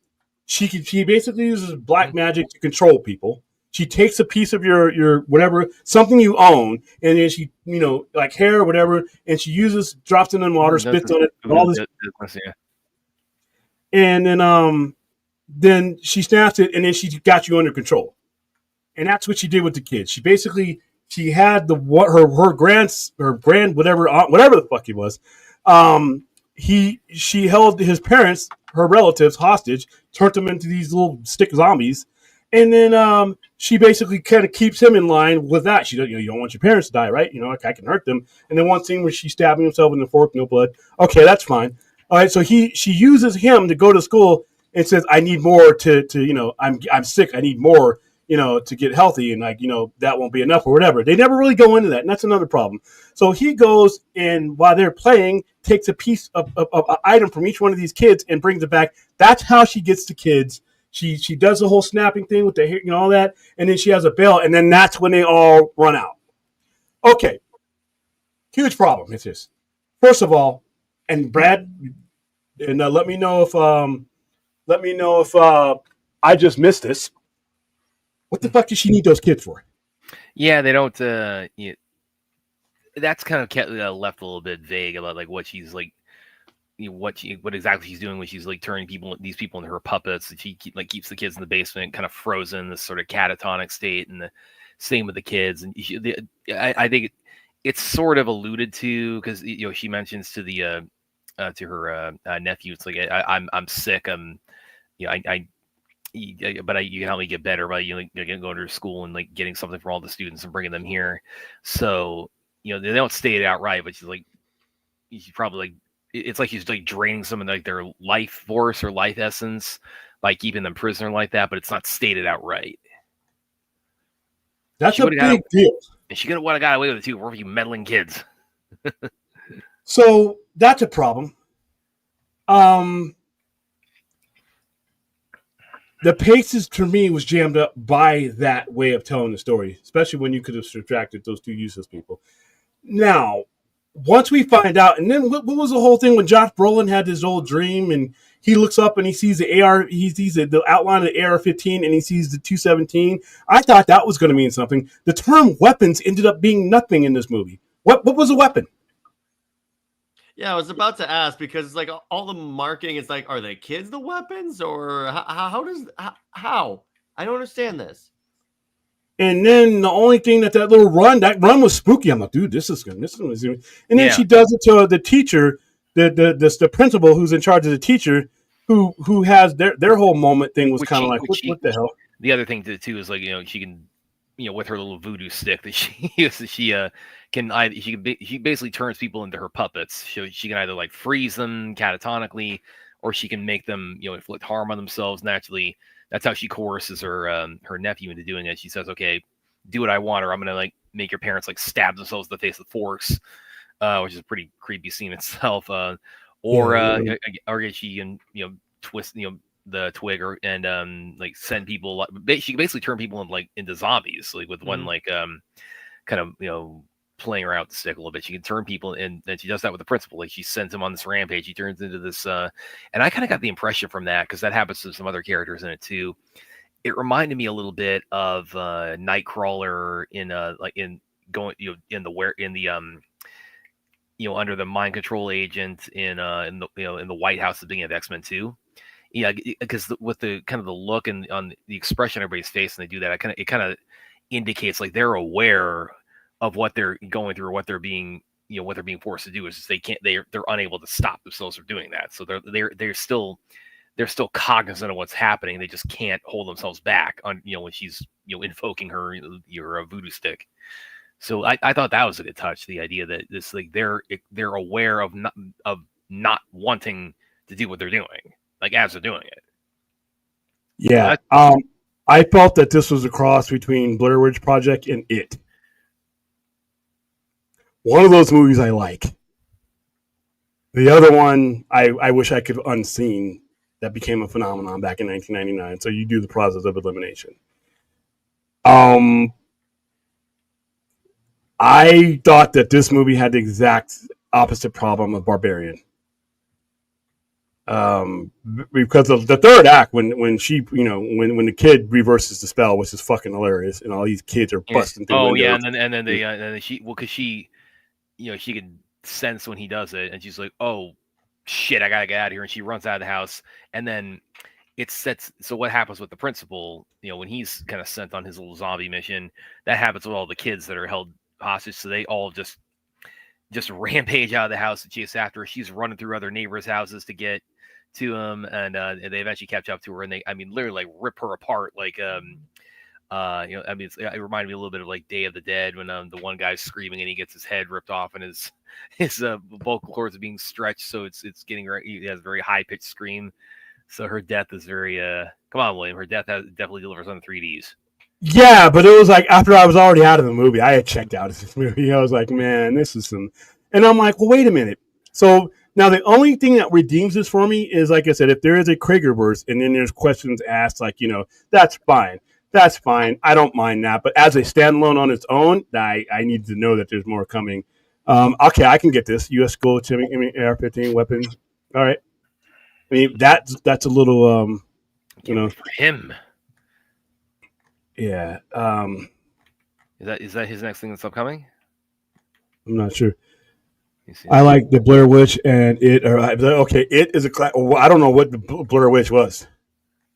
Blair Witch was, and did those people ever get paid for the money that they were supposed to get for doing that? It's interesting you mentioned that, because Michael Williams kind of tweeted about recently about for the first time I feel like a collaborative voice in the Blair Witch universe. So it's like I feel like they're finally like kind of 25-6 years later finally getting their dues on it.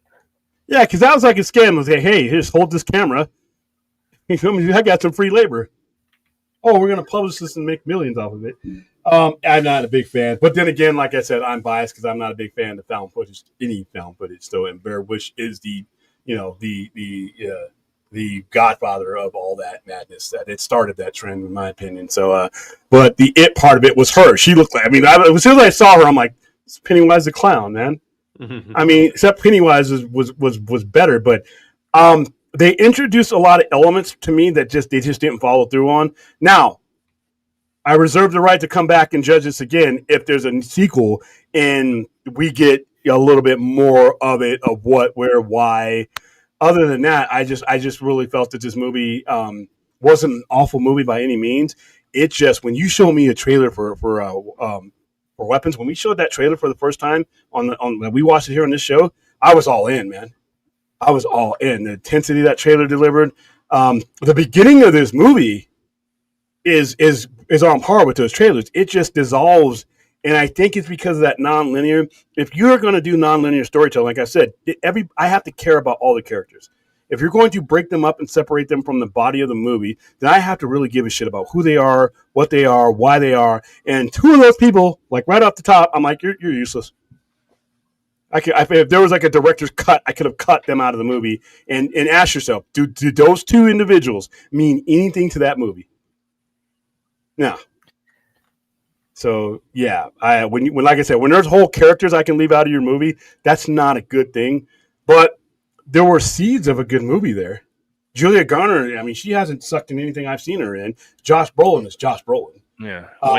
She has that one scene where she's like kind of trying to investigate the creepy house, and she's like kind of parked out there all night, and then it cuts to night, and then the one woman runs out, and then walks past the car, and then you like see the car vibrate, and you hear the door open, so she's getting in, and the car starts shaking, and then you see the hand come up and it snips a lock of her hair off, and because she the witch needs that to invoke the voodoo stick on her. So because he used it with the teacher. He used her hair with the teacher to send so that he would know where their target was, and I thought that was cool. But I mean, how hard are you sleeping in that car? Where you don't that door opening like that doesn't shake you, jar you. I'd be sleeping lightly, and somebody cutting your hair, you're not going, hey, bitch, what's going on? But I was like, that was an intense scene. I thought there was a lot of good things in this movie. They just, none of them came together for me to get me feeling how I felt when I saw that trailer. When you see in all the promo, you just see these kids running in the dark. I'm like, oh my God, what is this? As everybody's calling it, they think they're Naruto running out of their homes. Mm-hmm. Yeah. That's what it looked like, at least from my perspective. Yeah, and I thought that was going to the posture was going to mean something. And Josh Brolin's character did bring it up about because the teacher or the principal was running the same way they were, and I'm like, what's behind all that? And I'm like, okay, now if there is more to this, I'm falling into that smile trap that I don't like the way I felt when I hit the bottom of that fucking pit. We're okay about Smile 2. Maybe it'll explain some of the things that was missing in Smile 1. Here we go. I don't want to do that again. I wasted a Thanksgiving on Smile 2. So I don't know if there's going to be a third time for me in this director. I'm 0 for 2 as far as overall satisfaction. Like I said, not horrible movies that were like, damn, this is trash. It wasn't like I walked out of fucking Yahoo Serious movie or some low budget. I walked out of movies that were otherwise quality wise they were good. I just don't like where the stories were taking me and how they took me there. But I'm in, like I said, everybody else has seen this movie. It's like that in Vital Nature, man. Everybody's telling me, oh, well, you got to watch it, William. This is your movie. And we watched it, and I'm like, apparently you guys don't know me very well because that I lost my voice telling you guys how bad that movie was, and then I deleted the stream. That's how bad that one was. So I'm glad everybody who went to go see Weapons enjoyed Weapons. I don't want anybody to go to the movie theater and have a bad time. I'm still processing it, and it's not favorably right now. But if we get another movie or we get something that references the things that I didn't see in this movie, I reserve the right to change my judgment. But right now, I would have been okay with watching this on PVOD. If I would have watched this on PVOD, hadn't stopped my day, hadn't gone down, paid for the movie ticket, I would have, if I'd have just, flicked it on TV or a small screen and it was the same movie that I got, I would have been all right with it. But as something like actually an event to go see, I just didn't do it for me. So that's my review, my spoiler review. I'm going to let Brad take it because Brad had a different opinion on it today. Yeah, I think of the two of us, I definitely was the bigger fan of the movie in its totality. And even with the two characters, the cop and the junkie, which again, we're like leaving some of this vague for you guys. Like even that, like really actually kind of had me pretty well locked in with, they each have their own kind of arc. It's like I said, it's like each of these, 15 or so minute segment. I have to get back with you on that. Well, anyway, so each like 15, there's like 15-minute segments for devoted to each character, and like William said, it's non-linear, and they don't necessarily overlap with each other, but some of them do. Like some of them will like pick up like midway through somebody else's kind of story, and then like take off from there. But but it does kind of present as like, one of those like a day in the life of somebody kind of stories, and it has 6 of those. But yeah, I don't know. This had me pretty well pulled in with it. And like I said, William said, even with the characters he found didn't like have as the kind of relevance as the others. The cops. None. I really there's. See, there are segments that I actually found. They pulled me in pretty well, because what happens with the cop is that he's the movie I don't think states it outright, but I think you get the impression that he's a recovering junkie himself with like some of his like kind of needle phobia and what have you. Oh yeah, and that was funny. Yeah, well, because then it's like he's arresting the junkie. Yeah, so do you have AIDS? Yeah, because he reaches into his pocket to like get one and nicks his finger on the needle and punches the smacks the shit out of that dude. But and then he forgets like, oh right, I have the dash cam. Look at me right now with this. And he takes it down afterwards. I'm like, dude, that shit gets broadcasted. But because then he says, okay, it's like, then he like wakes the guy up and says like, okay, it's like you did this, I did this, what was called even, like just don't come by the station ever. And he tries to arrange to cover it up with his captain, and but. It's like I really, really enjoyed just the atmosphere of this, and how this one event, as it would, like an entire classroom full of kids, except for one kid. I mean, just the panic and just the consternation and the the infighting that sends this community into, like the teacher ends up being kind of a pariah with that, because they're all from her class, and like Josh Brolin's segment, hers and Josh Brolin. Those are the ones that, as far as like the plot, the villain plot, are the most pertinent. Those are the ones where it's like, okay, these are the lead characters of it.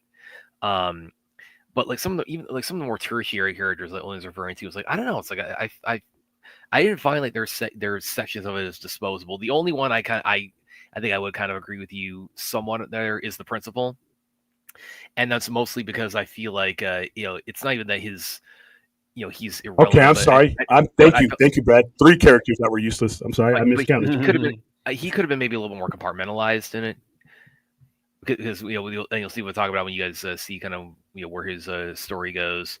But once we get to the witchcraft practicing aunt, and yeah, there is like stuff about her motivation and whatnot sort of left up open to interpretation, like why is she kidnapping these kids and these people throughout the neighborhood, and it's implied that she's dying of cancer or some terminal disease, and by keeping these people trapped as her sort of frozen puppets, like she's their life essence kind of sustains her during that period, for as long as she's got them around, basically she can keep herself alive. But you got them frozen, but she's also turning other people like into her weapons. So she's going to turn the principal into a zombie. It's pretty. The zombie portion of it is it's pretty. I thought it was pretty well done with handled with it. Like when she turns people into like these ravenous predators at her behest. I thought that was pretty well handled too.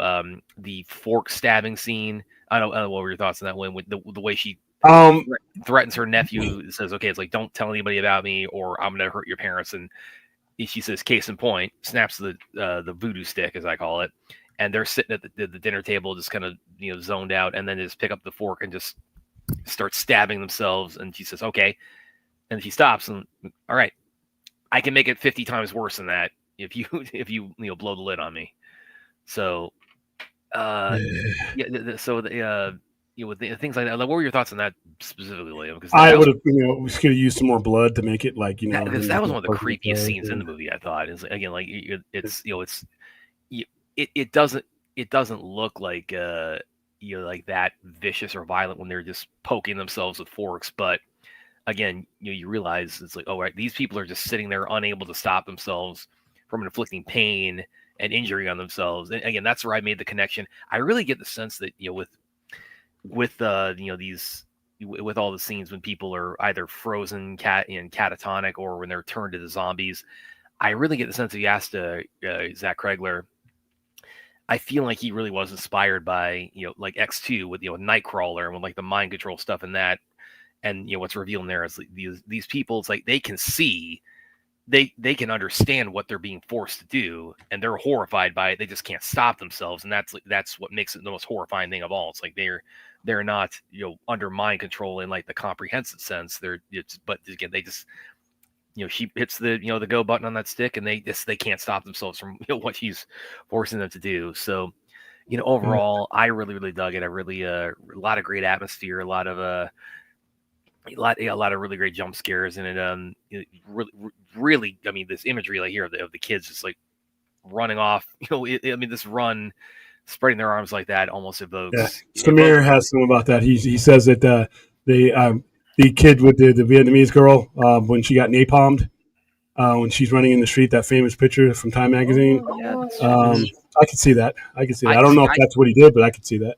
See, I kind of got the opposite impression that he was kind of being almost ironic with it. The idea that they're being turned into her slaves, and the spreading their arms. It's almost like they're running. It's a flip on the idea. Like, I'm running with it's like I'm free. And so it's like the position of running with total freedom,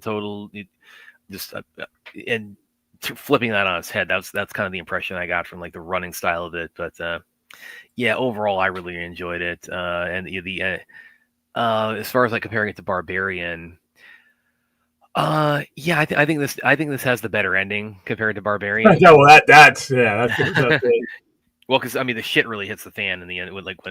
Yeah, it picks up. Business picks up in that last 10 minutes for sure. Yeah, it turns into. I mean, it definitely you get like a little bit of a sort of modified zombie movie, sort of out of the whole witchcraft plot, and especially the ending, and that payoff really is awesome when because the kid doesn't know, he's trying to stop the other people, including his parents. They're mind controlled by her when he gets his hand on the voodoo stick, and so he thinks, okay, if I prick my finger, do this, that'll break the spell, which kind of works, but also it's like it has the effect of it turns the kids on her.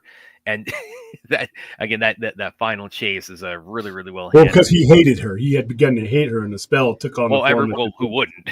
Yeah, I mean, so I think because he hated her, that those kids zeroed in on that spell zeroed in on that, and yeah, that scene was good. Like I said, they're busting through fences. I mean, these are little kids. They're just like they're busting through things like they're superhuman.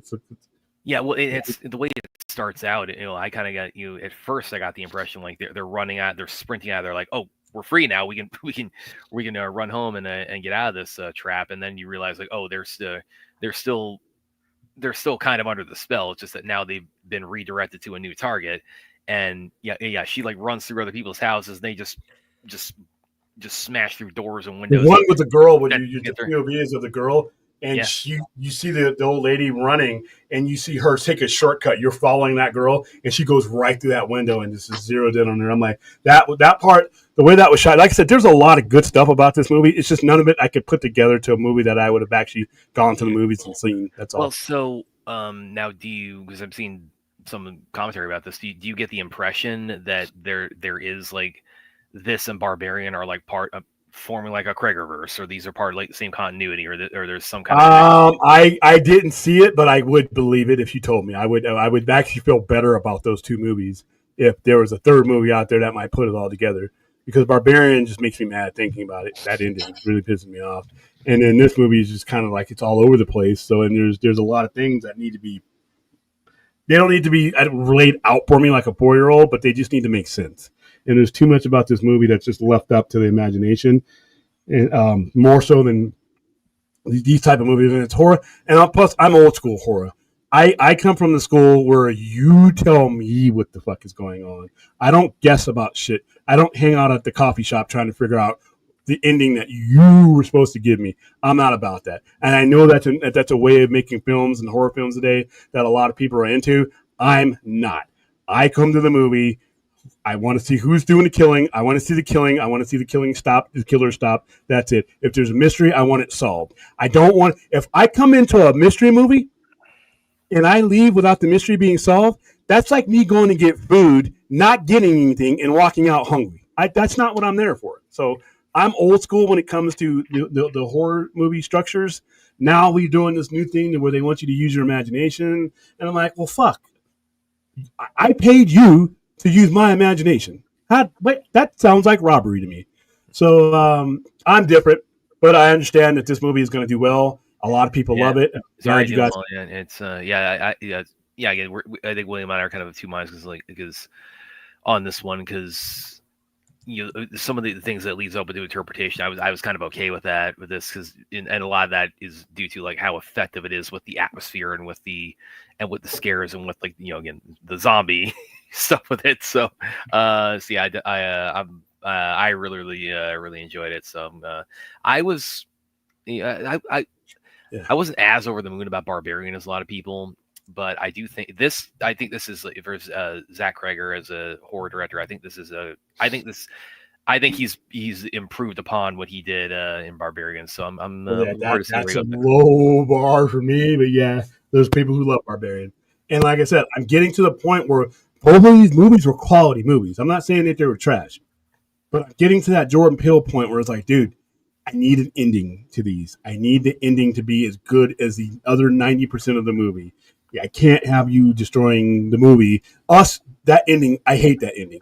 If I ever put out I love the ending to Us, man. I hate that ending. That whole explanation that I did not need. I love that. That twist does nothing for the story. That twist does nothing for the story. And for those of you who haven't seen Us, I'm not even going to say it.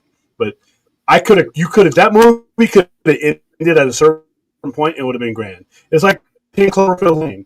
I'm in the back seat somewhere, and I'm liking the scenery, and everything's cool, right? And I like where we're heading. And all of a sudden, you turn into that one neighborhood with no lights in it, and all the broken up cars and all the boxes and everything looks like it's been abandoned. And now here we are, and I can't get out. So that's what some of these movies are doing. I got in, I was having a good time, and you turned down the wrong neighborhood, and now we're lost. I thought Us was that way. Nope failed me sooner than the ending. The ending of Nope was stupid. But the movie, in my opinion, like I said, was on in Nope. And he sets up in that third act. The first act of Nope defeats the rest of the acts. Because the first act of Nope gets me going to something like, okay, I don't want to leave for no reason. I'm here for this. Is going to be a great movie. And as things unfolded with Nope, I'm like, all right. And then, like I said, you can't open a movie like that. That's not fair for me. That you open up a movie in spectacular fashion like that. And then not only do I not get that throughout the movie, the quality of the movie it never reached that point.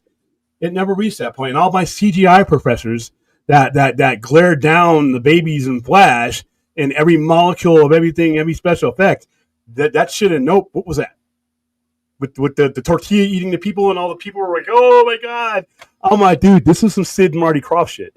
So no, but this is what's popular today. So I guess I'm a relic. That's fine. That's cool. I have decades of old horror movies and slasher movies.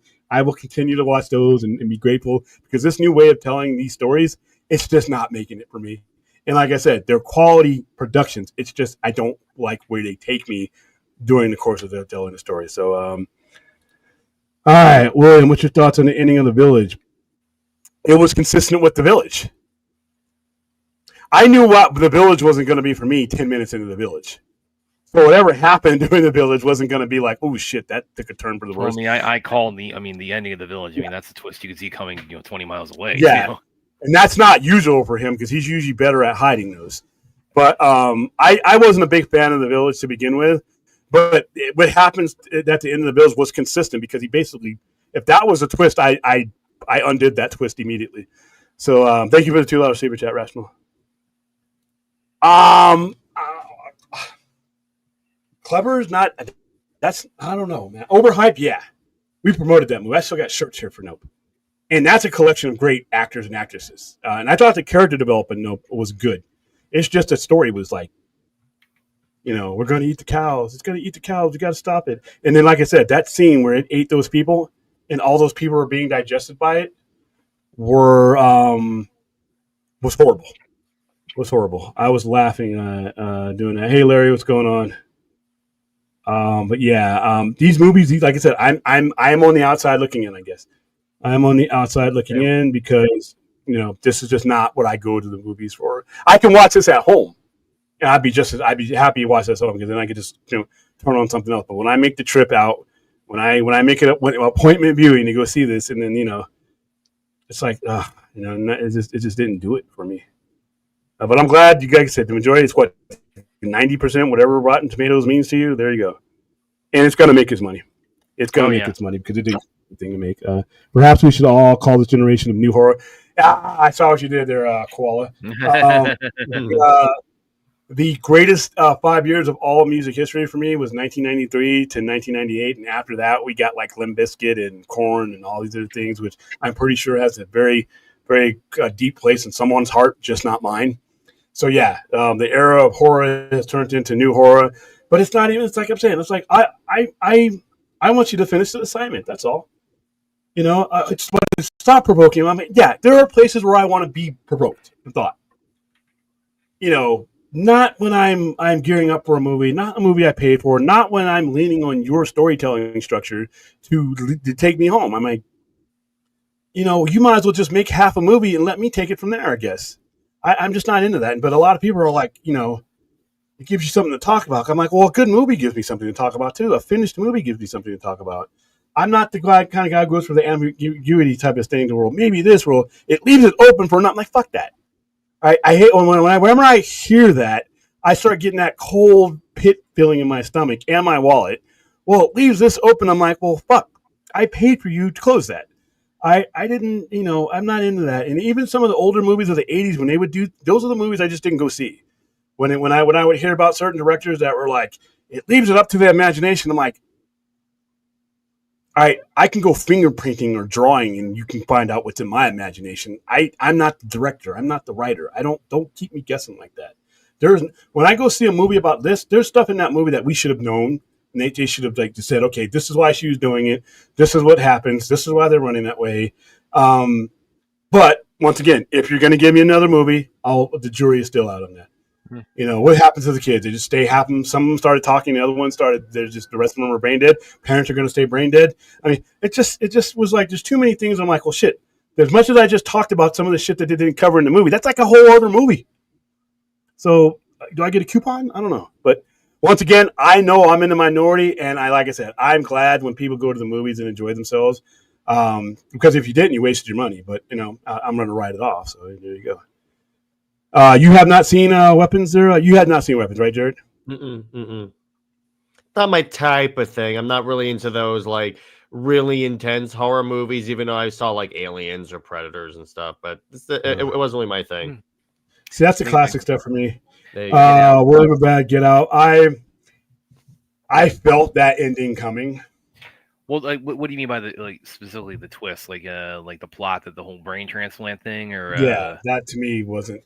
I knew they were doing something. I just didn't know exactly what it was, but that didn't bother me. I don't think Get Out is a bad movie. It's okay. You want him an Oscar. But when we got to Us, definitely.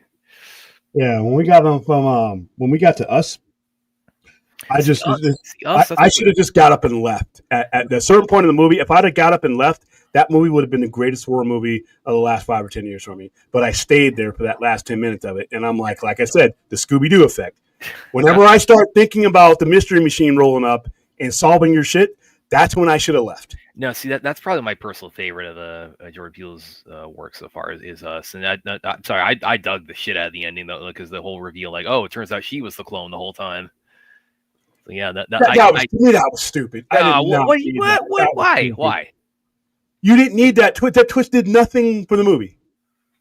That explanation of the whole experimentation thing, you know what? That did nothing for the movie. That did nothing for that movie. Think about Brolin's dream with the big gun in the sky. I thought it could all be a training exercise. He even says they're weaponized. I'm soldiering on, etc. But no, a witch. Yeah, and then Samir bought something at the school shooting things, and this is like an entire class being wiped out. It's something akin to that. That may be like a metaphor, of what he was thinking because it was his dream. So. Once again, I'm left. I don't know if anybody else caught this, but he's Josh Brolin. His character is because his son's one of the kids that disappears. His kid's a badass kid too, by the way. And he's while he's going through all his grief and worry about what's happened to his son, he's sleeping in his son's bed. He stays in his son's room, and it's causing a strain on his marriage. And his son has I know, and his job's going to shit too. Yeah, exactly. And I mean, that's the one thing I really enjoyed about his portion of it. Is, I mean, this is what this is what a kidnapped child would do to somebody. Yeah, remember Adam Walsh? That was the same thing. It reminded me of that. So, but I don't know if anybody else caught this, but probably a lot of people here are aware that Josh Brolin at one point was considered for Batman. in BVS before Ben Affleck was cast, he was one of the considerations for Batman. I don't know if anybody else caught this, but his son has the covers on his bed are Batman covers, and you see, I saw that. So I'm wondering, like, oh, is that like he's got a little bit of Josh Brolin from Goonies fame? Is he having a little bit of Gregler? Is he having a little bit of fun? Like, oh, what if Brolin had been Batman? I don't know, but I could see Brolin as Batman. I could have seen him as I could have seen him as Batman too. So. He's one of those guys I could see him as anything he'd want to be. I think he could transform to whatever he needed. I like Josh Brolin, and once again, I liked his character. I liked where his character was going. I liked where her character was going. I just wanted them to keep going there. It was just. So it was what it was. Like I said, not a shit movie, not some trash, movie that like I said, I wasn't kicking the trash can over. I was like, well, I could have watched that on PVOD because now I put my mindset into certain movies that are like, they're really good in my crib, my home atmosphere to where I'm like, then I feel better about contemplating. But I'm sorry, I went out to the movies, made some time for it, and you basically gave me something I could have turned the channel from and felt a lot better just watching something else instantly afterwards. But reserving my judgment, if this whole universe, I would love for something to connect with Barbarian, to make Barbarian memorable for me. Because right now, every time I think of that movie, I'm like, ugh. It's like I don't even watch it anymore. But that's just a personal opinion. But there we go. There's our non-spoiler review, or no, our spoiler review. We fucked that movie up if you hadn't seen it yet. Sorry, but I did put spoiler in the description, and I did have the thing. So Dark Knight, you can now come back, Dark Knight, if you stayed away from that, because I am going to stop the ticker. Now, we are going to talk about this whole popcorn bucket thing has gotten. Yeah. We did a feature on this a couple months ago, and at that point, it was crazy. It's surpassed crazy now. Mm-hmm. There are popcorn buckets to movies I will never see that I might go grab. I'm never, ever, ever going to see The Naked Gun under any circumstances, other than torture or bribery. But that Beaver popcorn, I may need to get that just because that looks cool. Mm-hmm. There are popcorn buckets for movies I didn't even know had popcorn buckets. And I'm looking at them now because now I am part of these groups now because I've gotten way too many of these things. And now that I've gotten them, the biggest one, Fantastic Four and Superman have enough of them to literally, they may have made as much off the popcorn buckets as they have from the movies. Mm-hmm. Yeah. They may have made as much from the popcorn bucket, especially when some of them are $80. Mm-hmm. So the Jaws one for the 15th anniversary, there's that one right there. I thought that was cool. There's the Megan one. I think that popcorn bucket did make more than the movie. Mm-hmm. This was the one from Deadpool and Wolverine. Now I have one from Deadpool and Wolverine. I just didn't get that one. Now this is one of the ones from I like that one. Fantastic Four where he's got his arms wrapped around it. I thought that was cool. This is the Beetlejuice one. They had one, the ectoplasm, the little trap. I know I saw that one somewhere. I think that's on here somewhere. I have this one. This was the first one that got the whole craze going. The Dune one. All right, and then this one is still being sold at AMC theaters. I wonder if they got any left. I wonder if they're sold out. So this is a pre-order. So yeah. This one, so yeah, these are not coming back in. So those are out. The Alien one from Romulus, that one was cool. I would have liked to get my hands on that one. The Mission Impossible one, that's the one that has the keys, the two keys to the top of it. Mm-hmm. And what else we got here? Let's look at some of these. Are just crazy. There's the I think that's Five Nights at Freddy. The other Mission Impossible one I was telling you about. But there's some in here that are just like absolutely insane. There's the Superman one from the Daily Planet one. They actually still have these. It's the newspaper, and you can actually pull the newspaper out. That's the one right there. There's the beaver. Now, I don't know what the reference is. Like I said, I will never, ever see this movie, but that's cool. I mean, who doesn't need a giant beaver for your man cave? I mean, let's see what we got here. And like I said, some of these ones, that's the one from Superman. That's the one that's kind of cool. I might want to pick this one up. It's another $80 bucket. That's Superman using his beams. He's heating the popcorn for you. Got that. This was the one I wanted from Ghostbusters. This is when they first started doing these things. That was cool. That's the ghost trap, but it has the thing you put the popcorn on top of it. This one's from Gladiator. It's the arena. That was really cool. Yeah, and then there's the popcorn for it. So that's it with popcorn. And from what I could tell, it was huge. All right. Let's see. Oh, why do insects fly towards lights? I don't get it. You're just gonna die. I'm gonna let you. Like I said, the Megan one's kind of silly. I'm trying to find some of the ones out. Or this is the one from Romulus I really wanted. But I'm gonna wait, trade and get those down. But I have more of these than I should. Now, obviously, now we're gonna go to this one. This one was the one that I think really pushed this entire thing to a level that it may not need to be. Let's see. Let's go big here. Yeah, I'm like, why is it $80? I don't know, man. Please don't ask me that. God, look at the size of this thing. Yeah, my God. I mean, it's like you could feed like 5 people worth of popcorn out of that. For those of you who met me in person and seen any of my pictures, especially with my head attached to my body, it's too big. I have a big head. Not next to this thing, though. This thing is. I look this thing in the eyes, and it's bigger. It dwarfs anything that can dwarf my head. It's big. Why is it $80? Can't tell you, but I mean, it lights up. Well, that's probably part of it. It's battery operated. And it is huge. I mean, literally, you see how big my hand is, my fist? Oh, man, it looks like you got the Infinity Gauntlet on now. Yeah, there you go. So my arm, which is a pretty long forearm, disappears inside of this thing. So this thing is, like I said, I had it sitting in my area where I have my abstract stuff sitting, and you can't miss it when you walk into the main store. And I had people offering me money for it. And I'm like, I'm not ready to let it go yet. I really want to keep this. I'm going to be taking. I think I'm going to take it home today and put it on the studio thing. So yeah, this one right here, and then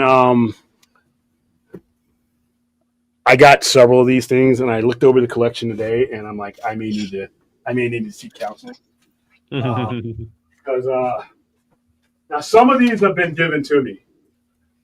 Like some of these have been donated to me. Rhea donated this, gave this one to me. This is the cool. This is the Hulk. The popcorn bucket was better than the movie. The Hulk, and he's the door, and it has the logo, Captain America, Brave New World. When it was really just a Hulk symbol.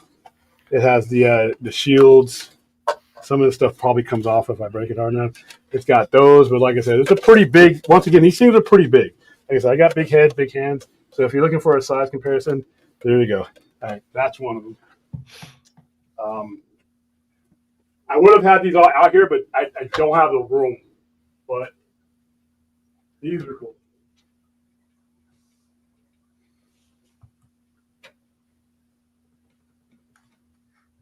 Probably outside of Galactus, this is probably going to be one that I enjoy the most. This is the bat signal from the re-release of the Batman, and it actually aims, in the dark. Let me see. I think we did this before when I first got it.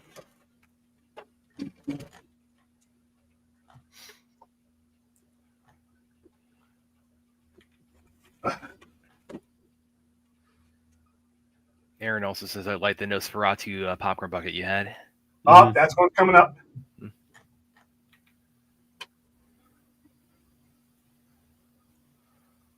All these lights I got to turn out just to make this. Okay. All right. Well, damn, the light from the computer's there. But I'll still be able to show you.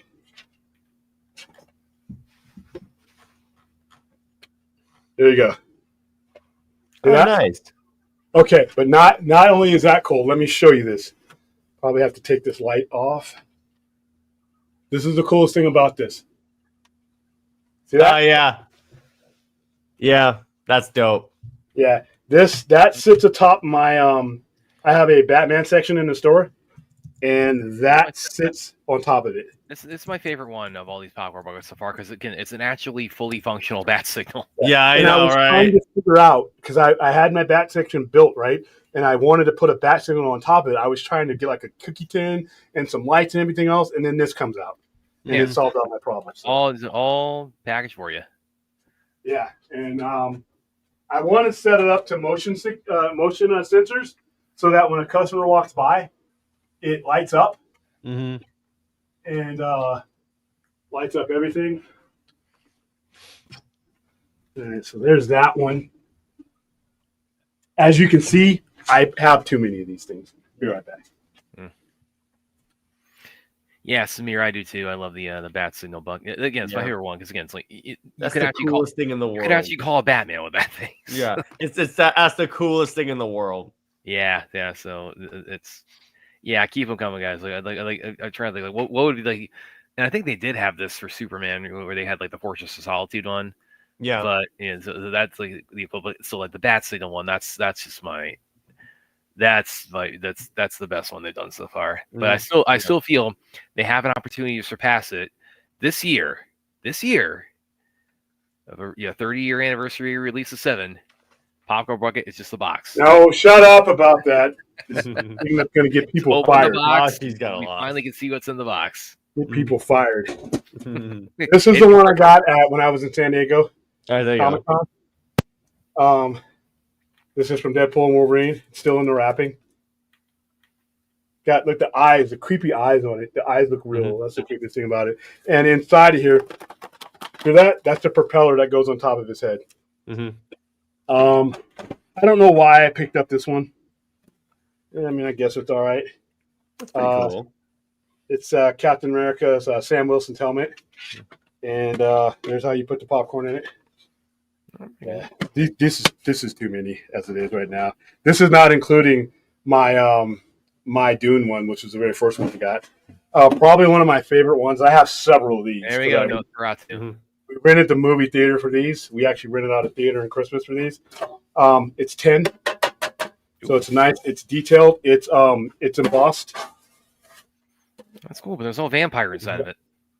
Yeah, no vampire. Yeah. But there are rats. And see, there. That's why my idea is like so awesome because it would actually have the head inside of it. I think your heads will get people fired and blacklisted from Hollywood. And then on the side, it has all the markings from Nosferatu. On the bottom, it has the logo for the movie. And then, like I said, the top, everything is detailed on this. Everything is detailed on this. So yeah. I may have a problem here because they're not getting worse. They're getting more elaborate. And they're challenging me. I almost walked away with Herbie. If Rhea had been 2 minutes later, I would have had Herbie here with me, and that would have been a horrible decision on my part. But I stood there, and I stared at him for a very long time, and I kept walking back to him. And then that last time I walked back, Rhea comes bouncing through, and we go to the movies, and that saved me because that would have been a horrible decision. But I have a total here of 1, 2, 3, 4, 5, 6. I have a total of 7 of these things. And Aaron's asking if you've got the F1 popcorn bucket, or if you got a picture of the F1 popcorn. No, I didn't even know that one existed until I saw it the other day. It's a helmet. It's Brad Pitt's helmet from the movie. That's cool. Yeah. By the way, it's kind of interesting too how that's been like that's I think it's done about as well as Superman and Fantastic Four financially. It's been kind of one of those like quieter sort of box office successes where it's like it's been a hit, but it's like it's not. I guess it hasn't that spotlight on it as much as far as like its financial performance. Yeah, some of these are ridiculous. There's a Harry Potter one.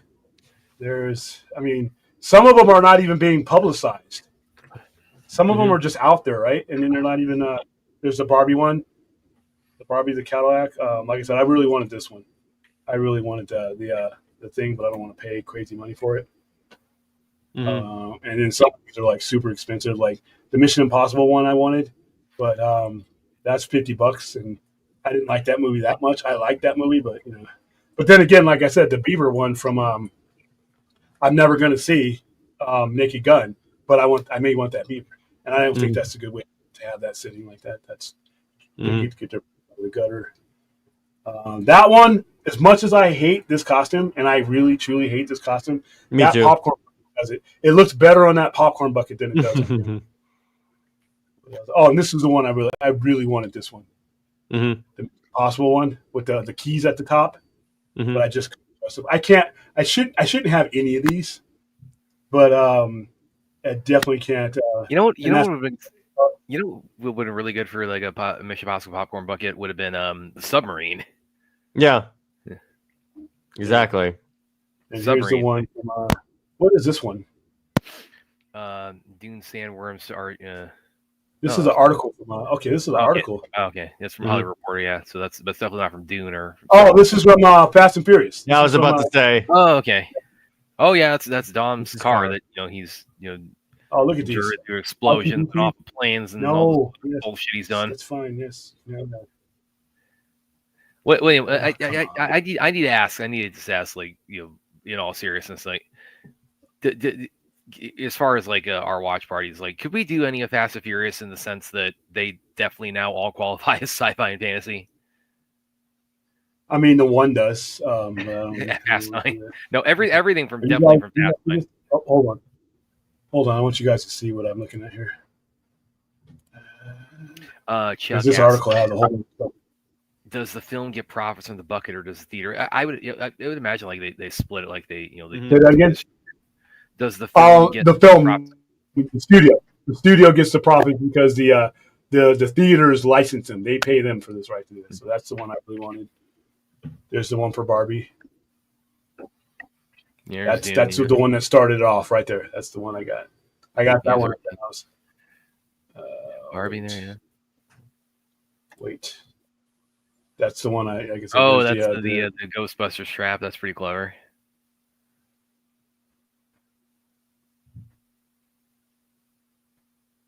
Ghostbusters. I think William froze there. Oh, there he goes. Yeah, he's back.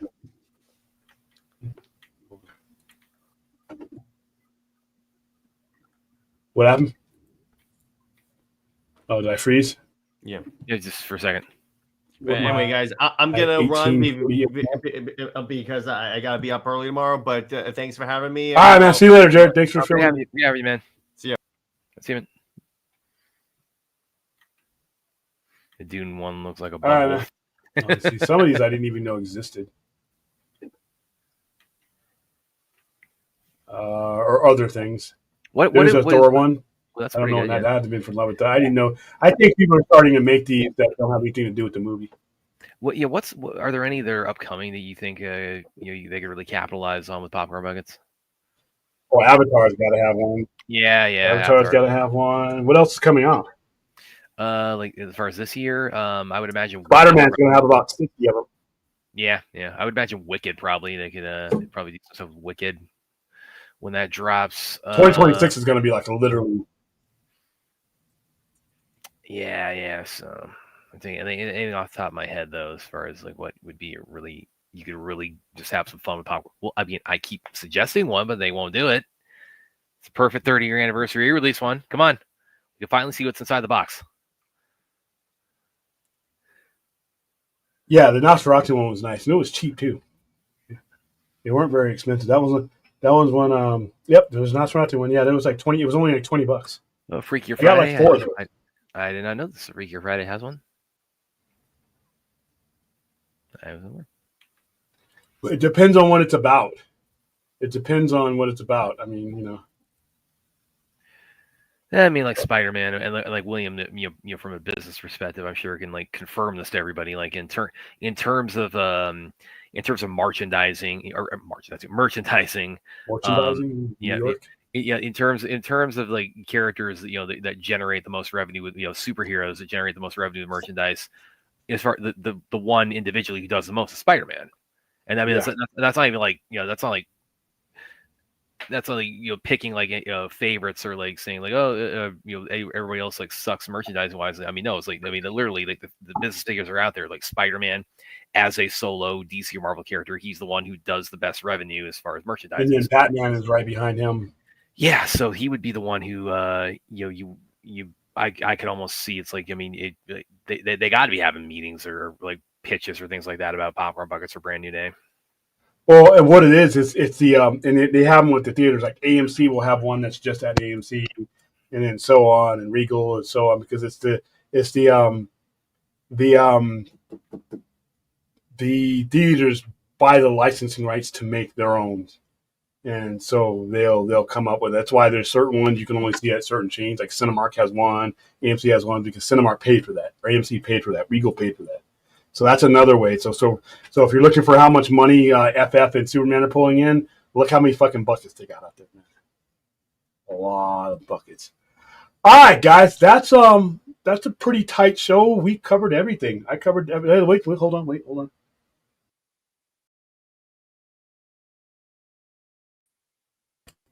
No, we covered everything. Sometimes I forget. Sometimes I'll make a beautiful thumbnail. I'll stare at it, and then I'll forget some shit on it, and I feel like a fool. But I did not do that because I trimmed down the show. Been on the air. There's actually a little bit with Absolute. I talked to William about. I want to kind of get into, but we get in that tomorrow about specifically about how I'm really enjoying how they've made in Absolute DC they made Ra's al Ghul Superman's main villain. We can do that as a follow up tomorrow. We can give you more time. I'm really digging. I mean, the cliff notes of it is like, and just Gerald, what are your thoughts on that, real quick? Like, that's a retcon I didn't see coming in the. Well, it's a possibility that could have always happened. All it would have taken was one circumstance over another to change, and they could have had it that way, and that's what happened here. And the circumstances that lead to him, and everybody's working for the Joker. Everybody's working for the Joker. So. That's another thing that's weird because, like I said, he's been very subtle, and now we're going to start seeing more of the Joker. Here we are a year into a Batman story, and we haven't had a confrontation with the Joker yet, even though everything that's happened to Batman has been as a result of his schemes. So all right, guys, we'll be back on the air tomorrow, 10:30, for the weekend wrap-up show.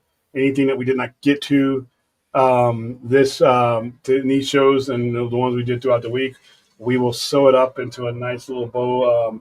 Tomorrow night, and please like, subscribe, share, hit the alert button, and we'll see you tomorrow night.